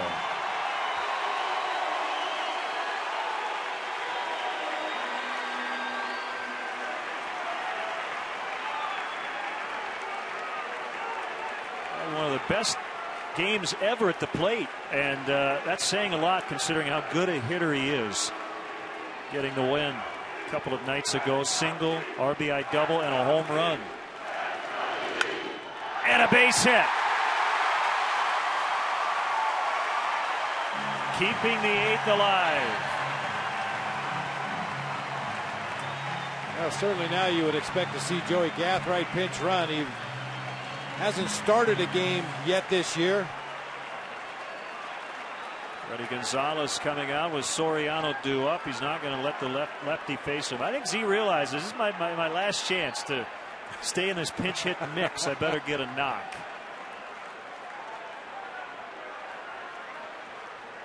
Still hasn't been taken out for a pinch runner, but we would assume that's going to happen. Who knows? Maybe talked him into staying in there. We'll be back.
I mean, Joey Gathright, at this point, his only value to this team is as a pinch runner. I can't believe he's not in the game right here.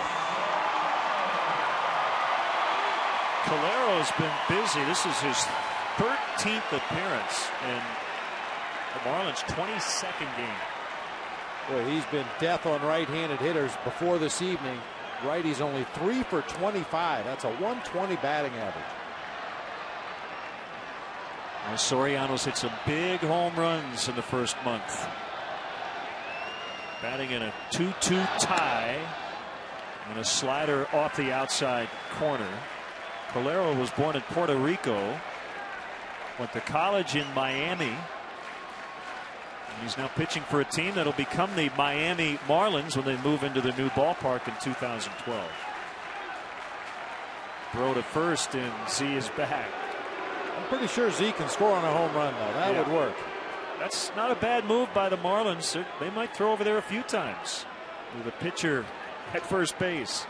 Z is a pinch hitter with a 2-out single. That was his first at bat officially as a righty this year. The kick and the pitch. Ooh, that was a hanger. 1-1. And a little bit of the Milton Bradley hand sign there that time from Soriano. He thought that breaking ball was up above the strike zone.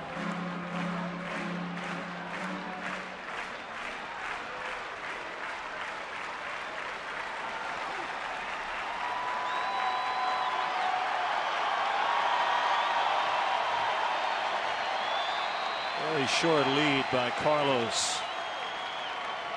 Long pause by Calero. And Soriano asked for and was granted time. Yeah, you really have to protect your base runner as a hitter, especially when you've got a pitcher running at first base. That pitcher's out there just holding the ball, holding the ball, holding the ball. Your job as the batter is to protect the runner and call timeout.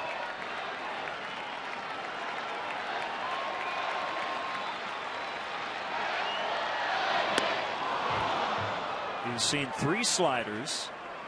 It's 1-2. Have to think he'll see another one.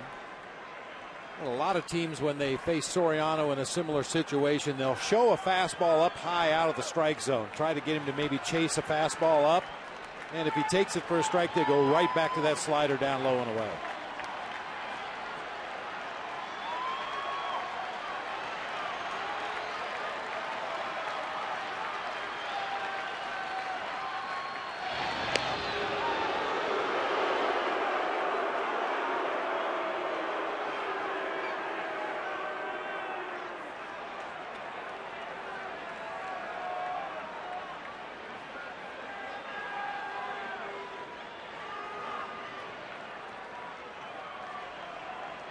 Cubs grabbed a 2-0 lead, back-to-back homers in the 5th. The Marlins got a Cantu homer in the 7th and an unearned run to tie it in the top of this 8th.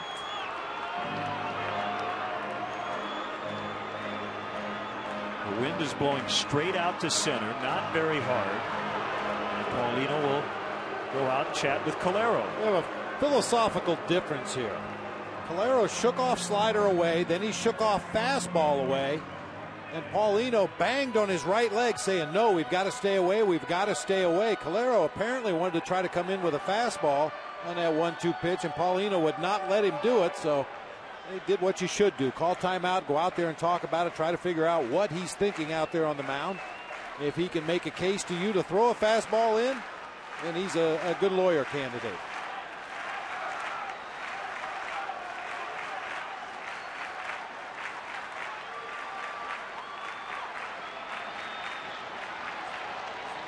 Gotta believe slider. Here it is. He thought about it. Able to hold up, 2-2.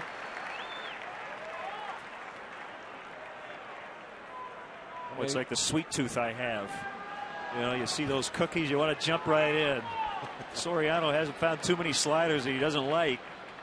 He's been better about not swinging at those pitches lately, and he's off to a fantastic start.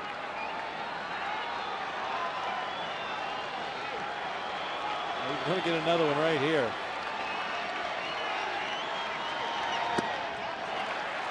That time far enough out of the zone, he saw it immediately. I don't think he's seen a fastball, has he? This at bat.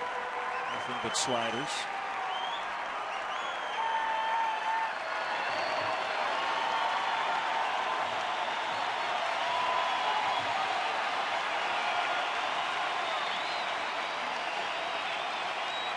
Big moment here. Zambrano will be running with the 3-2 with 2 outs. There he goes. The pitch on the way. Popped up.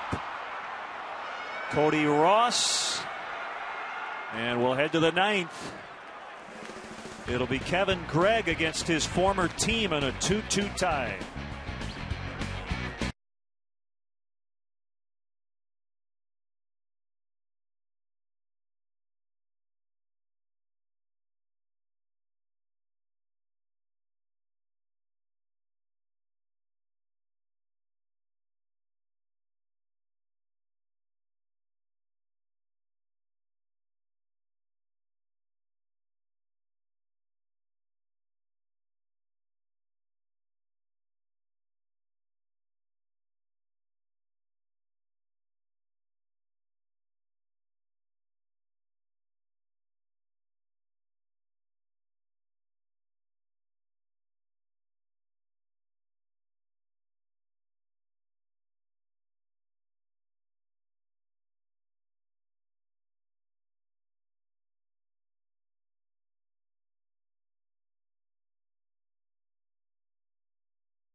He's trying to regain the form he showed in 07 and 08. His ERA was in the mid threes. It's above 6 early on with the Cubs. And he had a struggle yesterday in that blowout loss. 1 ball, no strikes on Dan Uggla.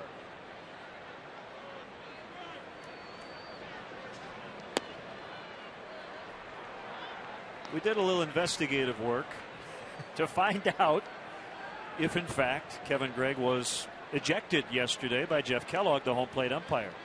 Kevin didn't know.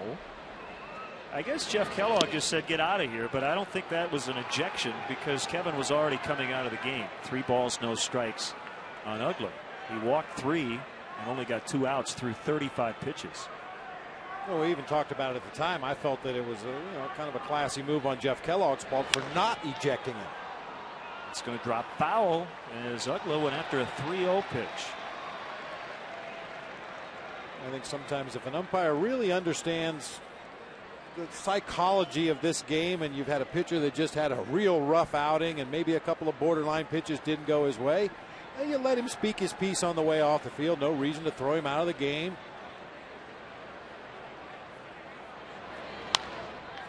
Got him to pop up. Boy, that's big. Dan Uggla is not going to be happy with himself with that at bat. He hit the 3-0 pitch hard but foul and then had an infield pop on a 3-1.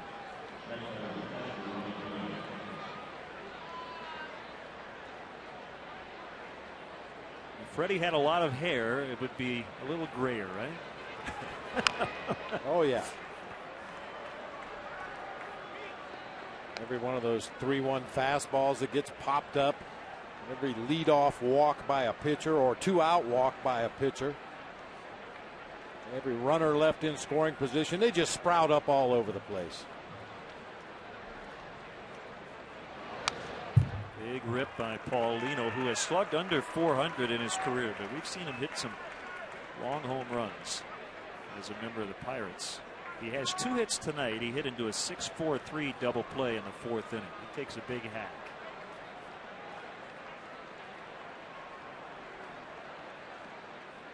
Deep breath by Gregg. The 0-2 pitch. Another foul.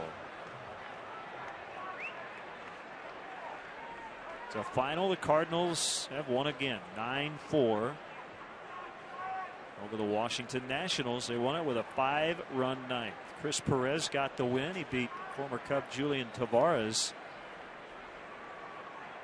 He and Kip Wells taking over the closer spot with the Nationals. Another pop-up. And a collision, and he's out. Yep. Got to give the defender a chance to catch the ball. And Paulino ran right into Derek Lee. Kind of saw that one coming. Yeah. Paulino had ample opportunity to go left or right and get around Derek, but he is right in the baseline, and as a defender you have the right to field the ball. Paulino has to go around Derek Lee on this play.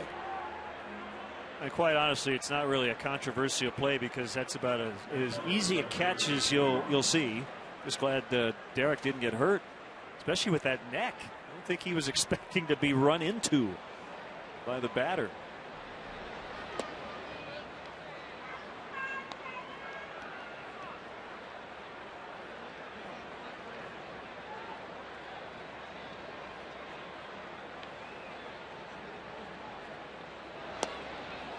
Keep score at home. I believe Derek gets the put out.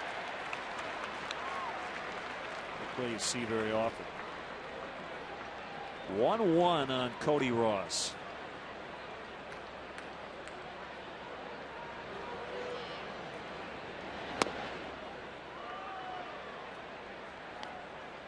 We're tied in Milwaukee. Diamondbacks and Brewers 1 apiece in the last of the 7th.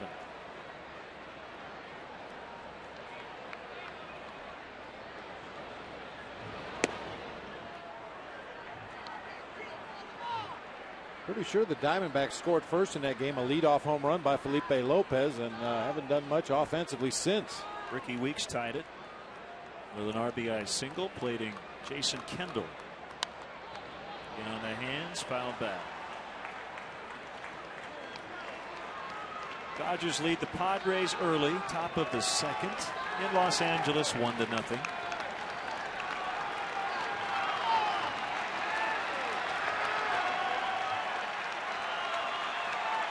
Gear and McDonald, the pitchers in that one. Fans want a strikeout. 3-2 pitch. He gets the strikeout on a heater.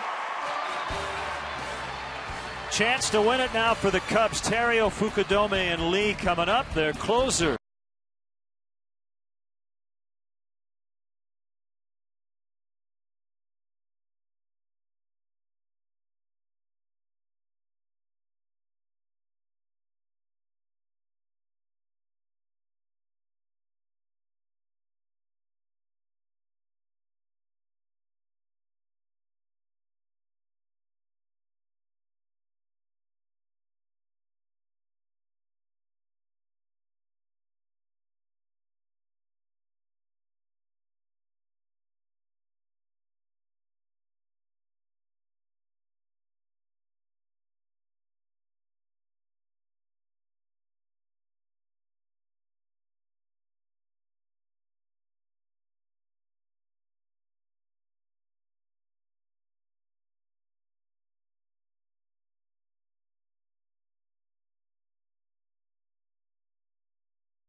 And I recorded a new podcast Sunday. It's up for viewing and downloading and enjoying on WGNTV.com. Just go to WGNTV.com, click on the sports header, look for the link, click, download, and enjoy.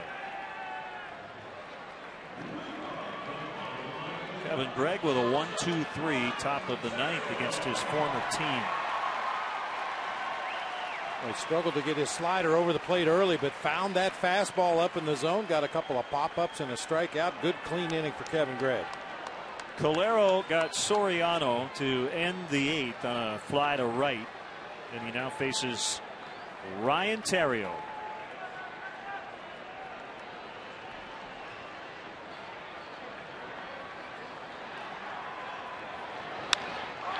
And that'll be a base hit for Terrio. Winning run is on.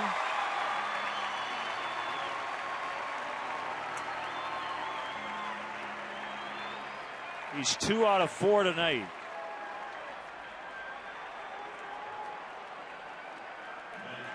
Smoked that ball into center field. We had to hold up momentarily because of the speed of Cameron Maben out there in center field, but he backed off, played it on a hop. Cubs have the leadoff man on. What do you do here with Kosuke?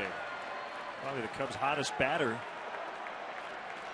Now we know Lou does not like to bunt. We've seen Kosuke do it on his own on several occasions.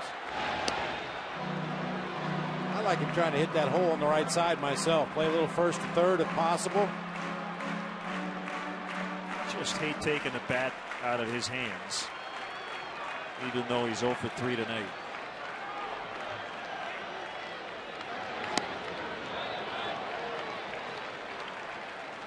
Boy, especially now, Colero's gone ball one. The conventional wisdom in an obvious bunt situation is to throw high fastballs. Try to get the bunter to pop the ball up into the air. Kosuke showing bunt on that first pitch. Took it for a ball. And if you choose to do so, now you turn him loose. Get that bat head out in front of that fastball and try to hook it through that right side. Showing bunt. And it's hit foul. Well, we mentioned very early on Bonifacio, although he's playing third and playing very well at third base, he's a middle infielder by trade. Came up through the minor league system of the Arizona Diamondbacks as a second baseman. And he really charged hard on that bunt attempt by Kosuke. Ryan Terrio could possibly go first to third if Kosuke could bunt that ball down the third baseline and force Bonifacio to come in and make the play. It's up to Ronnie Paulino, the catcher, to trade places with Bonifacio and cover third base.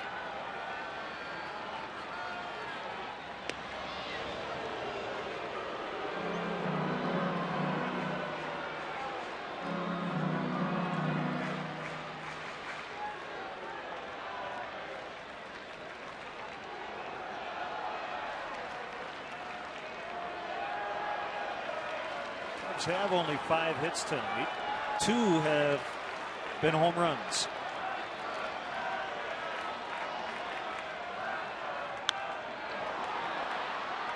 One and 2.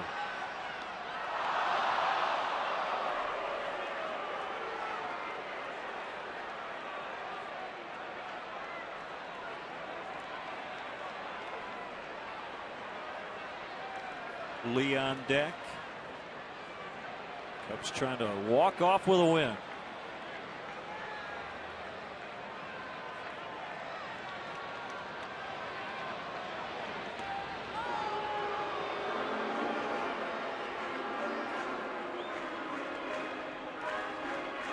Ryan Theriot asking Mike Quade to go through the signs one more time.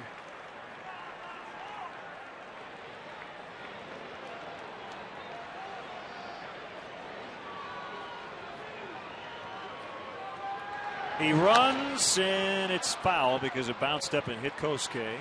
Yeah, too close to take in a 1-2 count. Kosuke's got to take care of himself up there at the plate. If Kosuke were ahead in the count 2-1 and Ryan Theriot got that kind of a jump, you probably go ahead and take that pitch, let him steal second base, but that's too close for Kosuke to take on a 2-strike count.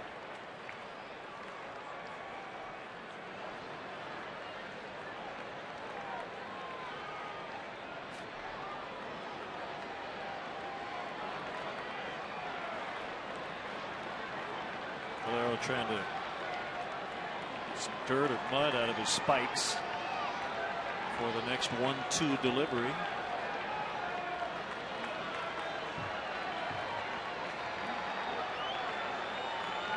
He has a sign from Paulino. He's ready to throw if needed, and they pitch out as Theriot was not running.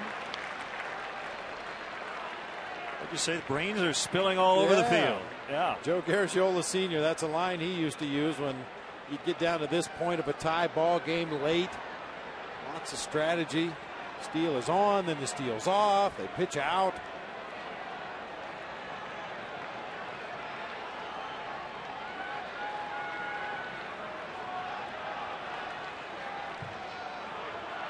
Theriot faking and a swing and a miss. Those are tough at bats, aren't they, Bob? When you're there to bunt, you get one chance, you bunt it foul. Your runner's trying to get to second base. All of a sudden, you find yourself in a 2-strike count. That was a pretty good heater with some late movement. Yeah, there's just really no rhythm to the at bat. A lot of throws to first base. We saw a pitch out. It just you never really feel like you're in sync in the batter's box.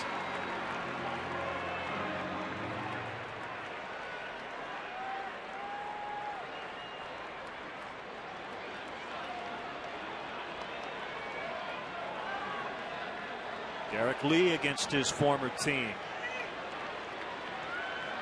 Theriot still at first.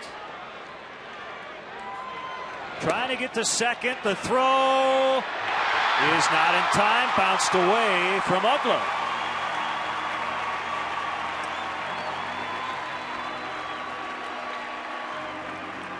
Fifth stolen base for the Riot. His second in the ball game tonight. A good jump. Paulino's throw, just a tough short hop for Ugla to handle down there at second base. Tried to pick and tag all in one motion. A good, hard, aggressive slide, too. Get that front leg out there, and as soon as you make contact with the bag, pop up, find the ball, and be ready to go to third base.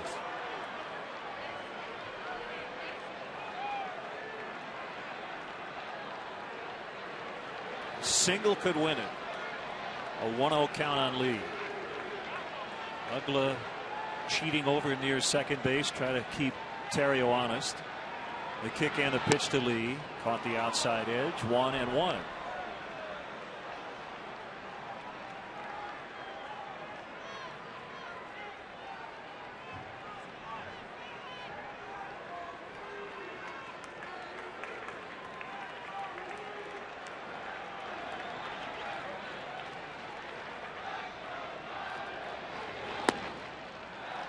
The slider off the plate. 2 balls and a strike. Calero continues to struggle with his spikes.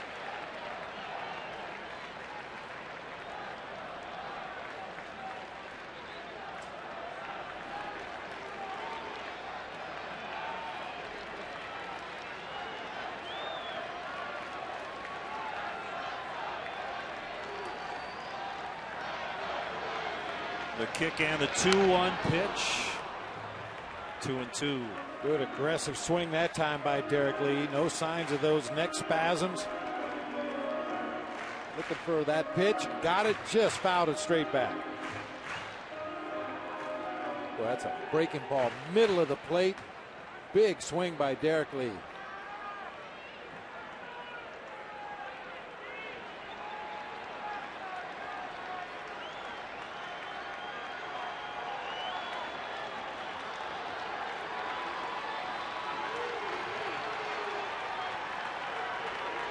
Now the 2-2 swing and a miss. He struck him out.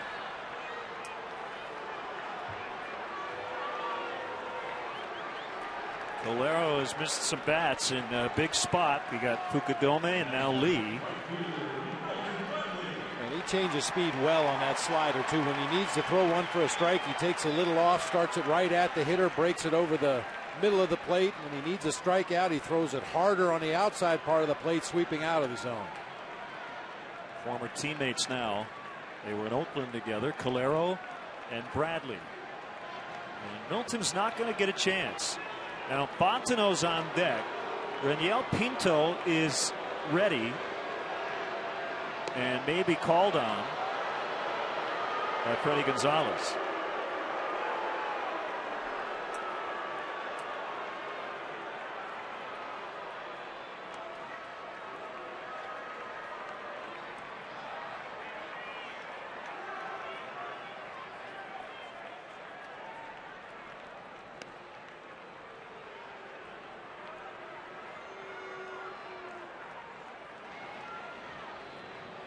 Here's ball 4.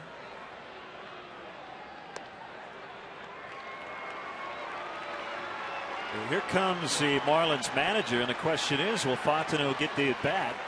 Because Zambrano was used earlier. Soto, Johnson, Ramirez, all these guys are available. Reed Johnson is coming out for Fontenot. So Pinto coming in to face Reed Johnson. 2 on, 2 down, a 2-2 tie in the ninth.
Sports is Bob Borwald.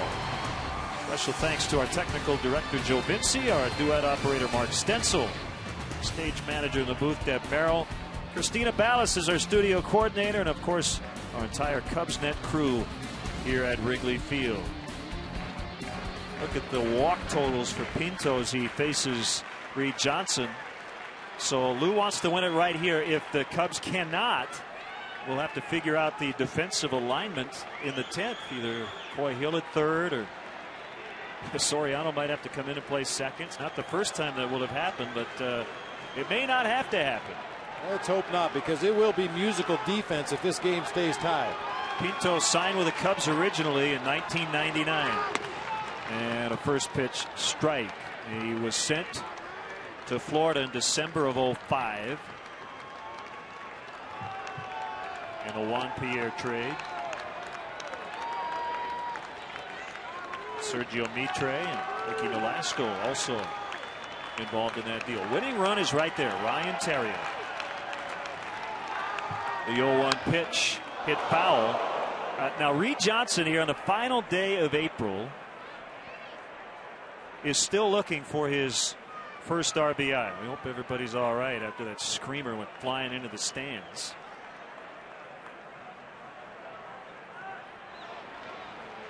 So he has one last chance here for an RBI before the calendar turns. Well, save the best for the last. Get your first one on the last day of the month. Why not? Yeah, Lou joked about it. 1 day left here, Reed. Don't want to go for April.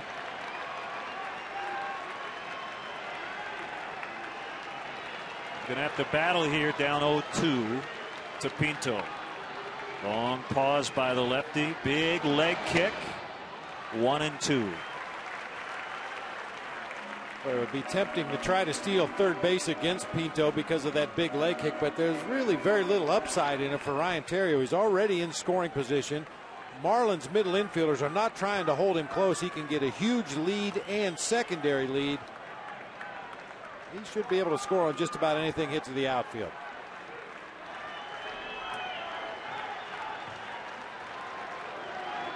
Catcher sliding toward the inside part of the plate. Ground ball, diving stop, then the flip. They get the out. What a play by Amezaga to possibly save the ball game for now. We're going to go into extras. It's 2-2 as they are able to get Bradley at second base. What a play by Amezaga.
In college. And Soto comes in to catch. Aramis Ramirez on the active roster, but not able to play defense.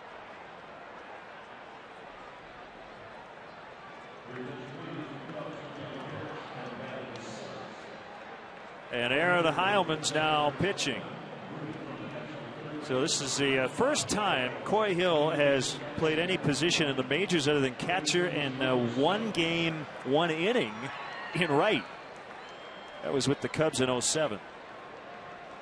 He converted from a third baseman to a catcher back in the 2000 season. He takes ground balls. I've seen him take his glove down to third base. I've seen him take throws over at first base during batting practice just to kind of help out the infielders a little bit.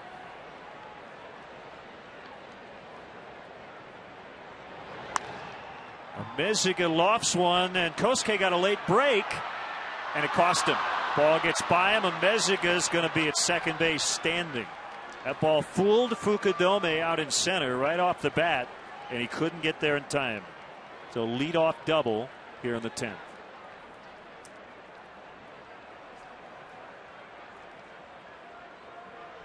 The ball was cued right off the end of the bat. Kosuke was fooled by the swing, as you mentioned, momentarily broke back, and then when he tried to make up the ground, he just misses the shoestring attempt. Meziga running hard the whole way, ended up at second base. From our Southwest Skycam, you'll see how close Kosuke came with that late diving effort. Just couldn't quite get there. Now is when you get a little concerned with a guy playing out of position. Once again, one of those obvious bunt situations. And in this particular situation, as a batter, you want to bunt the ball to third base. Although with Wes Helms, I don't think he's going to bunt. I think he's going to be up there to hack away.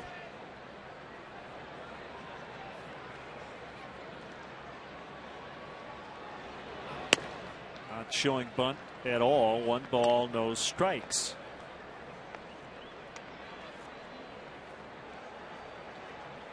So Heilman goes into Johnson's spot after Reed made the final out on a fielder's choice.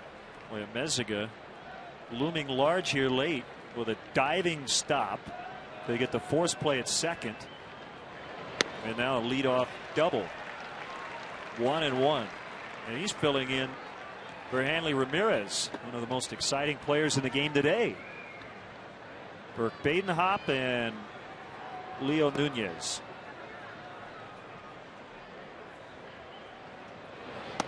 Almost hit him. I mean, Helms has put down sacrifice bunts, 10 in his career. He had a high of 6 back in 06 for the Florida Marlins, but Freddie Gonzalez wants him to take his rips and try to drive that run in.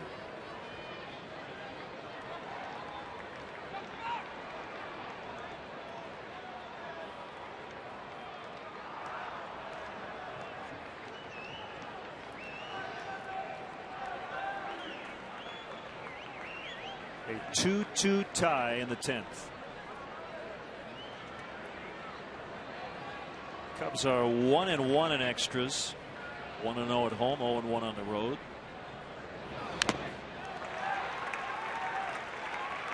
Florida's 2-1. Both wins coming away from Miami. Bonifacio on deck.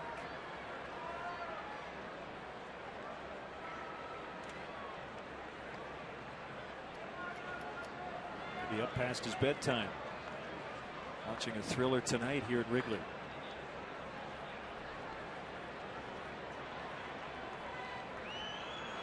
Heilman's 2-2.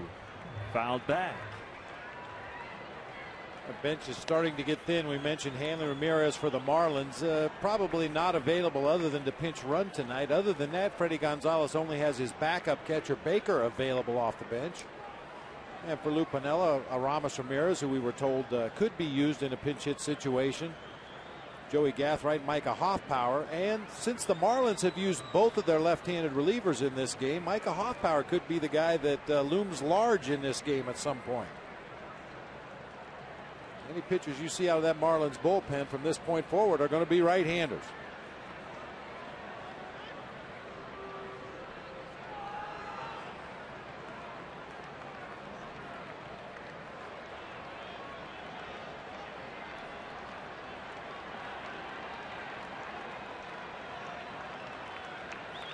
Another 2-2. It bounced up there, and Ameziga thought about it.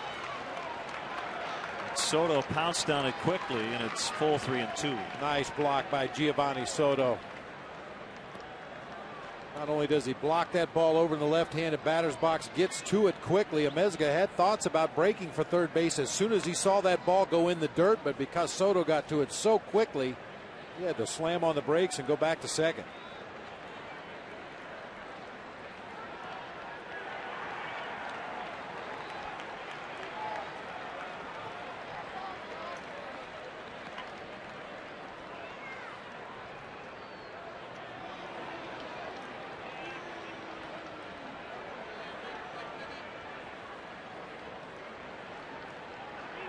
A lot of room for Ameziga out there at second base. Now Terrio is going to slide in behind him a little bit.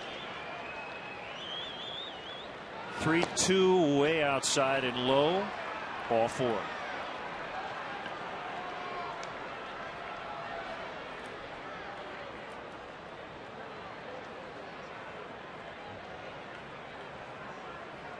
Two on, no outs. Larry Rothschild heading out to the mound.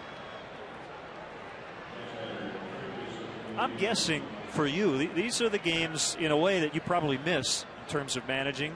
Battle of wits, but also give you a headache, right? Yeah, absolutely. It gets to be a battle of attrition at some point. The longer the game goes on, you run out of bodies to use. You really can't think too much about matchups. I like this hitter on that relief pitcher.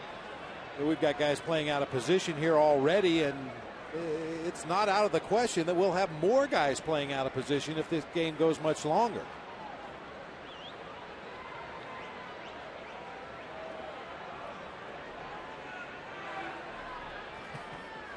Maybe Lou's getting ready to hit.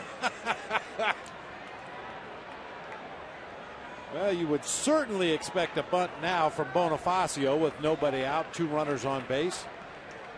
Well, the Marlins are, I'm sure, thinking we got to make Coy Hill make a play. Well, and that's the right direction to bunt the ball in this situation.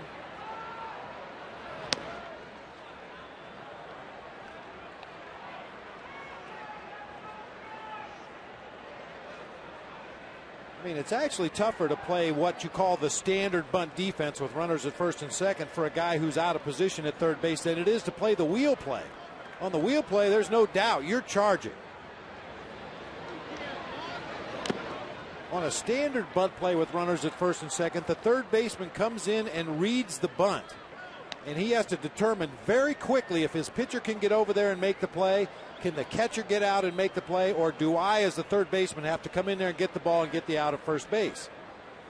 That's a lot of stuff to think about for a guy that doesn't play over there very often. On a wheel play, there's no doubt. You're charging in hard, try to field the bunt, hopefully get the lead runner at third base. If not, still get the out at first. 1-2.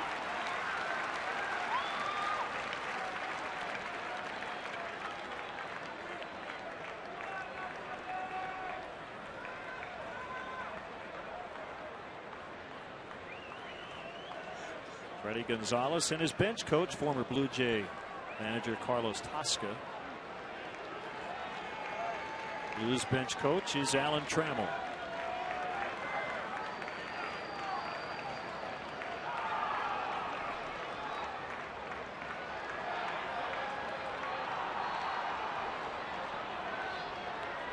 A 1-2, and he's swinging away. So the bunt is off with a 2-strike count.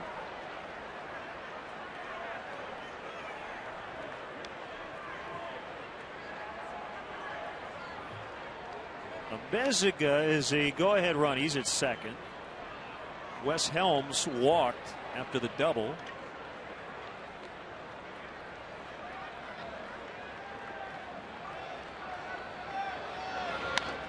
Ground ball right side, backhanded by Lee, and the throw gets out of the glove of Terrio, and the Marlins will get their first lead. The throw to third, safe. That was the right throw because Derek's momentum was going to second base. We'll get another look at it. It hit the glove of Terrio, but he was unable to hang on. 3-2 Florida. A slow ground ball to the right side, and you called it, Len. Leads Derek Lee right into the play at second base. That looked like Terrio just missed it.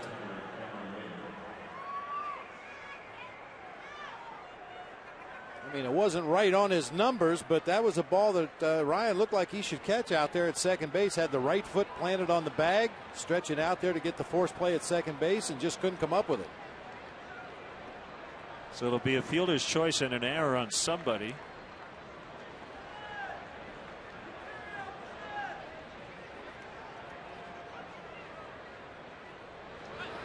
And the squeeze play is on, and they're not only going to get the run, but Maben is safe at first. Suicide squeeze getting Helms in. And that's the play you talk about all the time, Bob. You have a confusing play before that as Florida took the lead. And in the midst of that, the brief aftermath, they laid down a suicide squeeze. Yeah, you try to take advantage of confusion whenever you can, and Freddie Gonzalez pushed the right button that time. Boy, Maben really hid that well. He squared around very, very late. And with his speed, once Aaron Heilman was slow to get off the mound, he's going to leg it out for a base hit.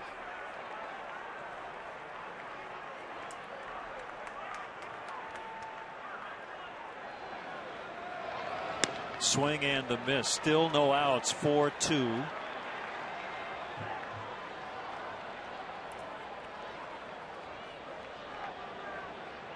The error has been charged to Terrio.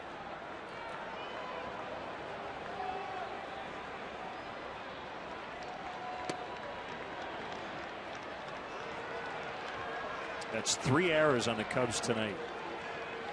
Remember the error on Marmol back in the 8th. That helped the Marlins tie it up. We showed you that graphic very early on in the ball game. Cubs 0-7 this season when they commit at least 1 error in the ball game.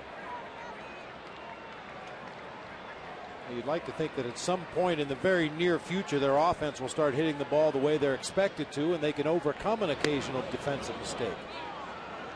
But with the offense sputtering the way it has been and the bullpen walking guys the way they have been, boy, every defensive miscue is costly.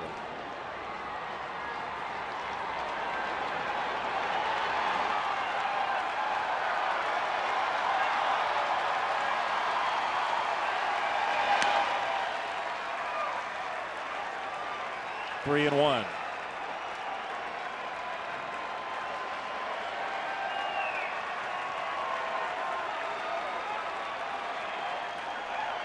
Crowd here reacting to the news that the Bulls just won in triple overtime over the Celtics. So game 7 back in Boston.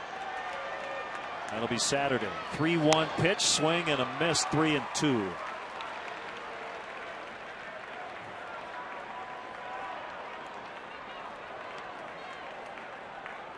Looks like a lot of people heard about the triple overtime game and went out in the concourse to perhaps watch it on TV. A flood of people came back into the ballpark after we heard that cheer. Foul back our way.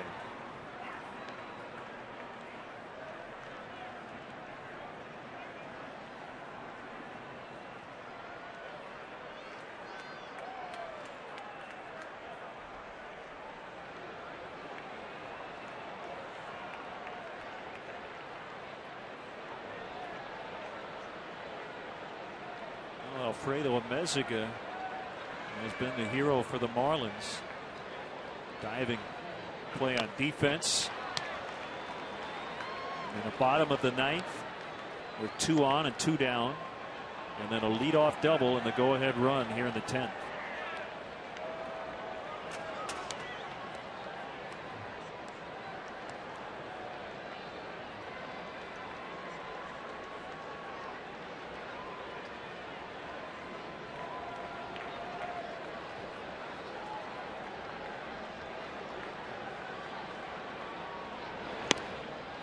They're loaded up.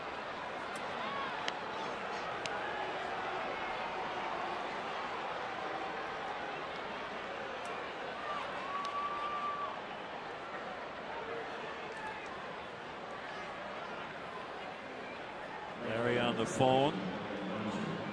As Cantu bats with the bases full of Marlins and no outs.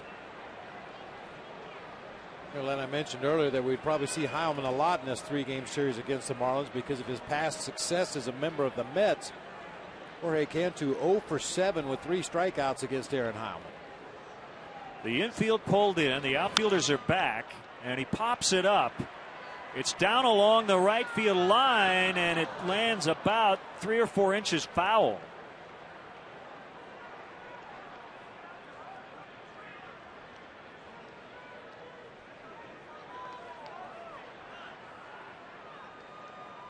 Long run for Milton Bradley. He was playing extremely deep for Jorge Cantu. He's really the only guy that had a shot at that ball. It just does land into foul territory. With Aaron Miles playing in, as you mentioned, on the infield, he had a long way to go as well.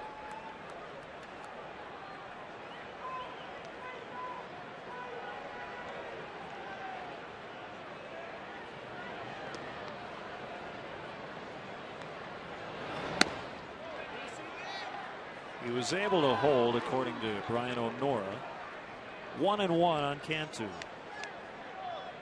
The more off-speed stuff you can throw Cantu, the better. He can pull a bullet. He loves that fastball.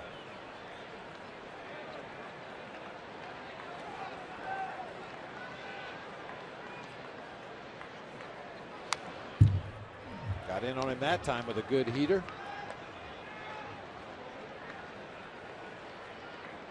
Brewers have broken it open in Milwaukee with a 4-run 7th. And it's now over. They beat the Diamondbacks 4-1.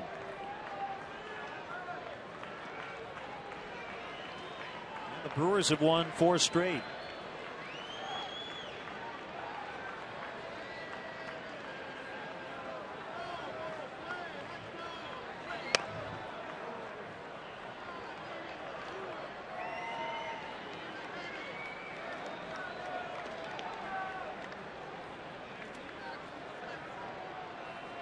Florida trying to make it 3 in a row after a 7-game losing streak. Cubs trying to avoid dropping beneath 500 for the first time.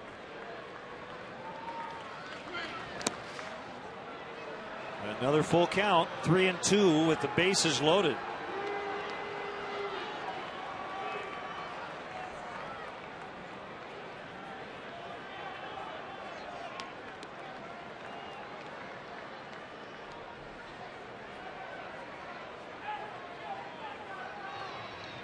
Guzman up in the pen.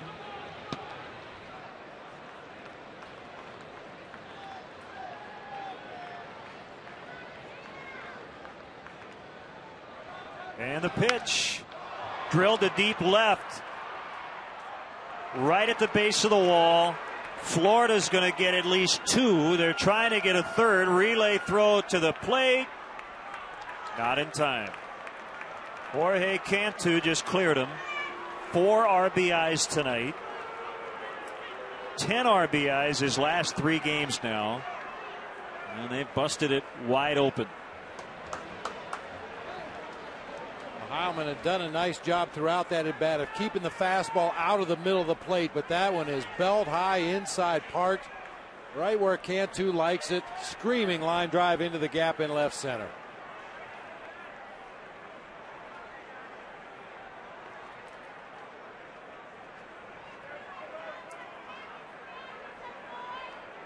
So Larry Rothschild making the pitching change. 7-2 Florida. Angel Guzman coming in. Still no outs in the 10th.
gotten a save the last 2 nights. So it's Guzman against Ugla with Cantu at second, pulled down the left field line, and a fair ball. Make it a 6-run 10th. Ugla with his 17th RBI of the season, 8-2.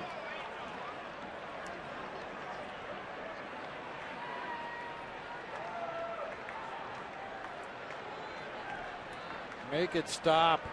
Hanging breaking ball from Angel Guzman. Belt high inside part of the plate. Big league hitters don't miss that one. Ugla keeps it fair down that left field line. Still nobody out. And Aaron Heilman did not record an out. At this point, he's been charged with 6 runs. And I would assume all will be earned because no outs have been recorded. Ouch. Came in with an ERA under 1.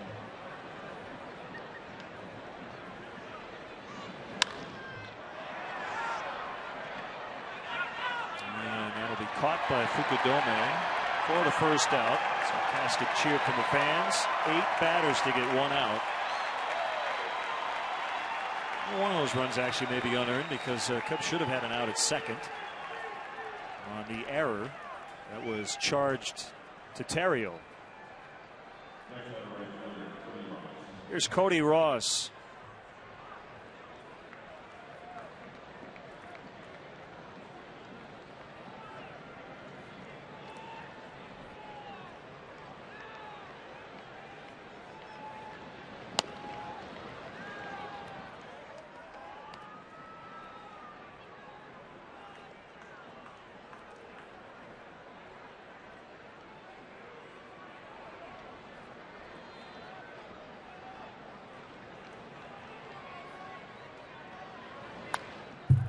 Fouled back.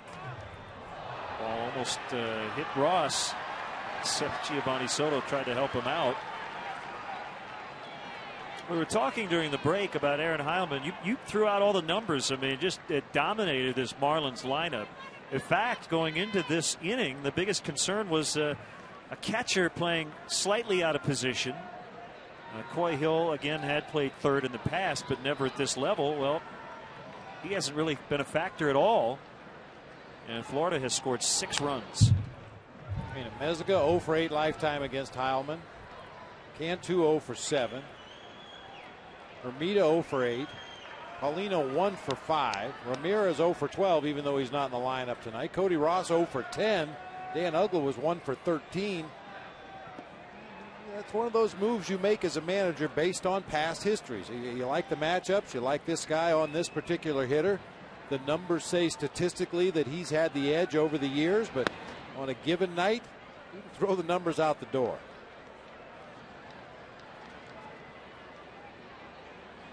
The good news is Coy Hill's playing stellar defense down there at third so far. Pressed into duty because Lou wanted a pinch hitter for Fontenot. Used Reed Johnson, who hit a ball hard up the middle, but Meziga stopped it, got the out, got this game into the 10th. Swing and the miss. Strike 3.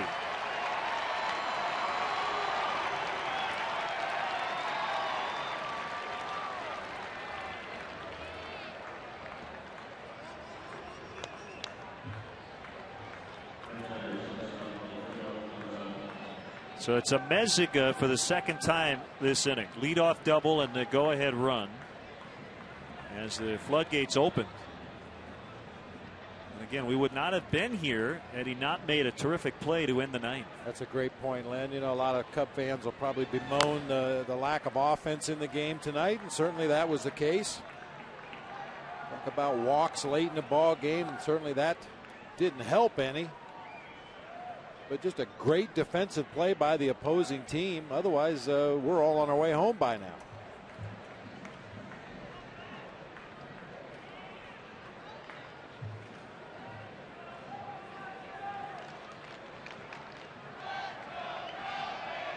Oh, 1 swing and the miss. Here's that play we were talking about. Now Bradley's running from first, coming back from the groin injury. Got to think Terrio's going to score the winning run if he doesn't knock it down.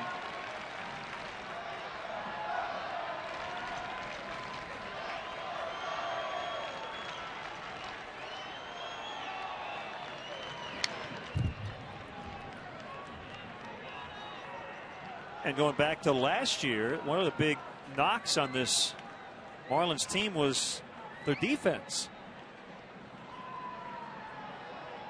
It's been an issue the last few years. This is not the same team that threw out guys like Lee and Castillo, Gonzalez and Lowell, Pudge Rodriguez in 03. And they were fantastic defensively 6-7 years ago. Right about in the middle of the pack this year as far as errors made this season and fielding percentage. Well, we can ask tomorrow, but I don't know if Hanley Ramirez makes that play. He gained about 25 pounds in muscle in the offseason. You'd have to think that that maybe limited his range a little bit as he went from the leadoff spot to the 3-hole in their lineup.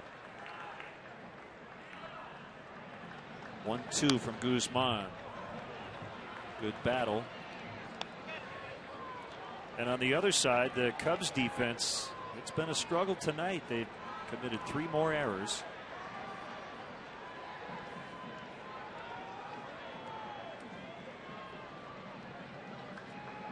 Couple charged to Ryan Theriot.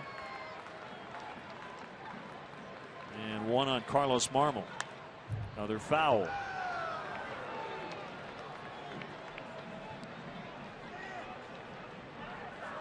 And the walks by the relievers once again coming back to bite the Cubs. Carlos Marmol walked 2 in the 8th inning. One of those men came around to score. A couple of walks in this inning by Aaron Heilman. They both came around to score.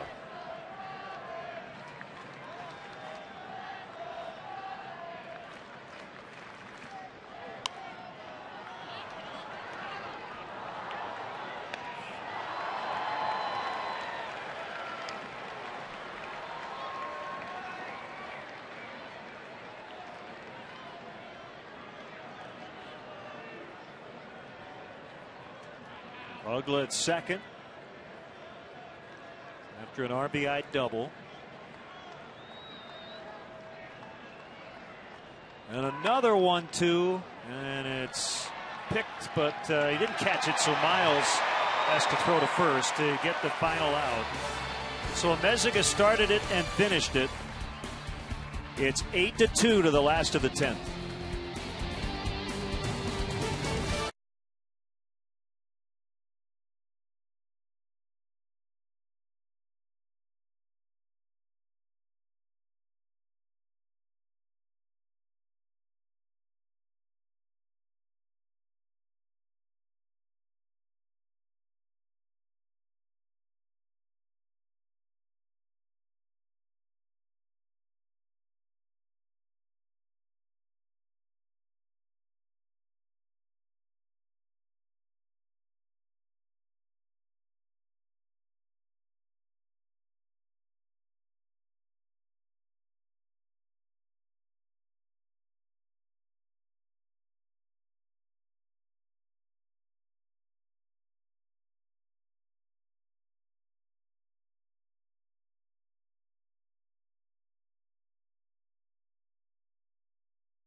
To Aaron Heilman. So Coy Hill, who started the game behind the plate, now the third baseman, will face Leo Nunez. Pinto and Heilman are the pitchers of record. 1 ball, no strikes. They got Nunez from Kansas City in late October for first baseman Mike Jacobs.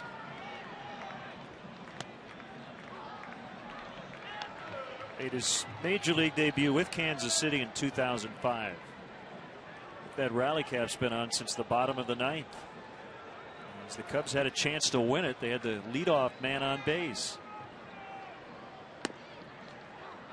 Inside corner strike.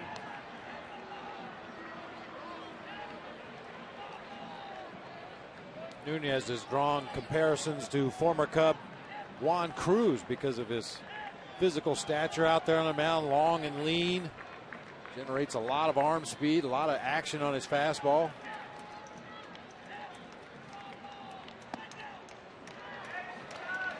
He's used mainly as the 8th inning setup guy, as you mentioned. Lindstrom, the closer, has pitched in back-to-back days, so Nunez getting the opportunity in a 6-run game here to finish this one up. Works from the windup, and Hill grounds to first, and the ball at Cantu right to the bag.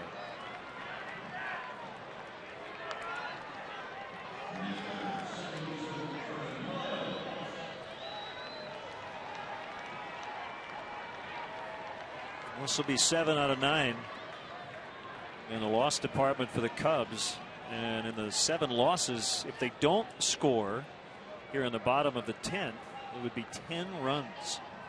It has been feast or famine for this offense. Now the hits in this ball game, the Marlins have doubled up on the Cubs. 10 hits for the out-of-towners, 5 for the Cubs. A lot of different things you can point to in a ball game like this, but for Lou, it all gets back to the lack of offense. This is a team that was supposed to be able to out-hit their mistakes defensively, out-hit the occasional bad pitching performance, and the offense is just having trouble getting on track. Line shot to right. Cody Ross on the move.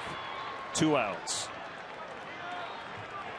Budweiser played the game. Again, we're going to go to the defense to get this game into extras as Reed Johnson grounded one back up the middle. Diving stop by Amezaga, and then the nifty flip to Dan Ugla. Reach for the perfect balance of flavor and refreshment. Budweiser, the great American lager.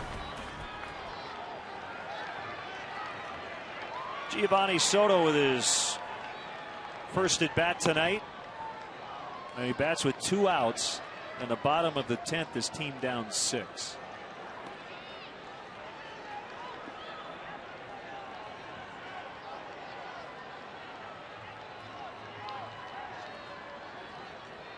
The Cubs haven't been able to win, a 2-1, 1-0, a 3-1, that type of ball game.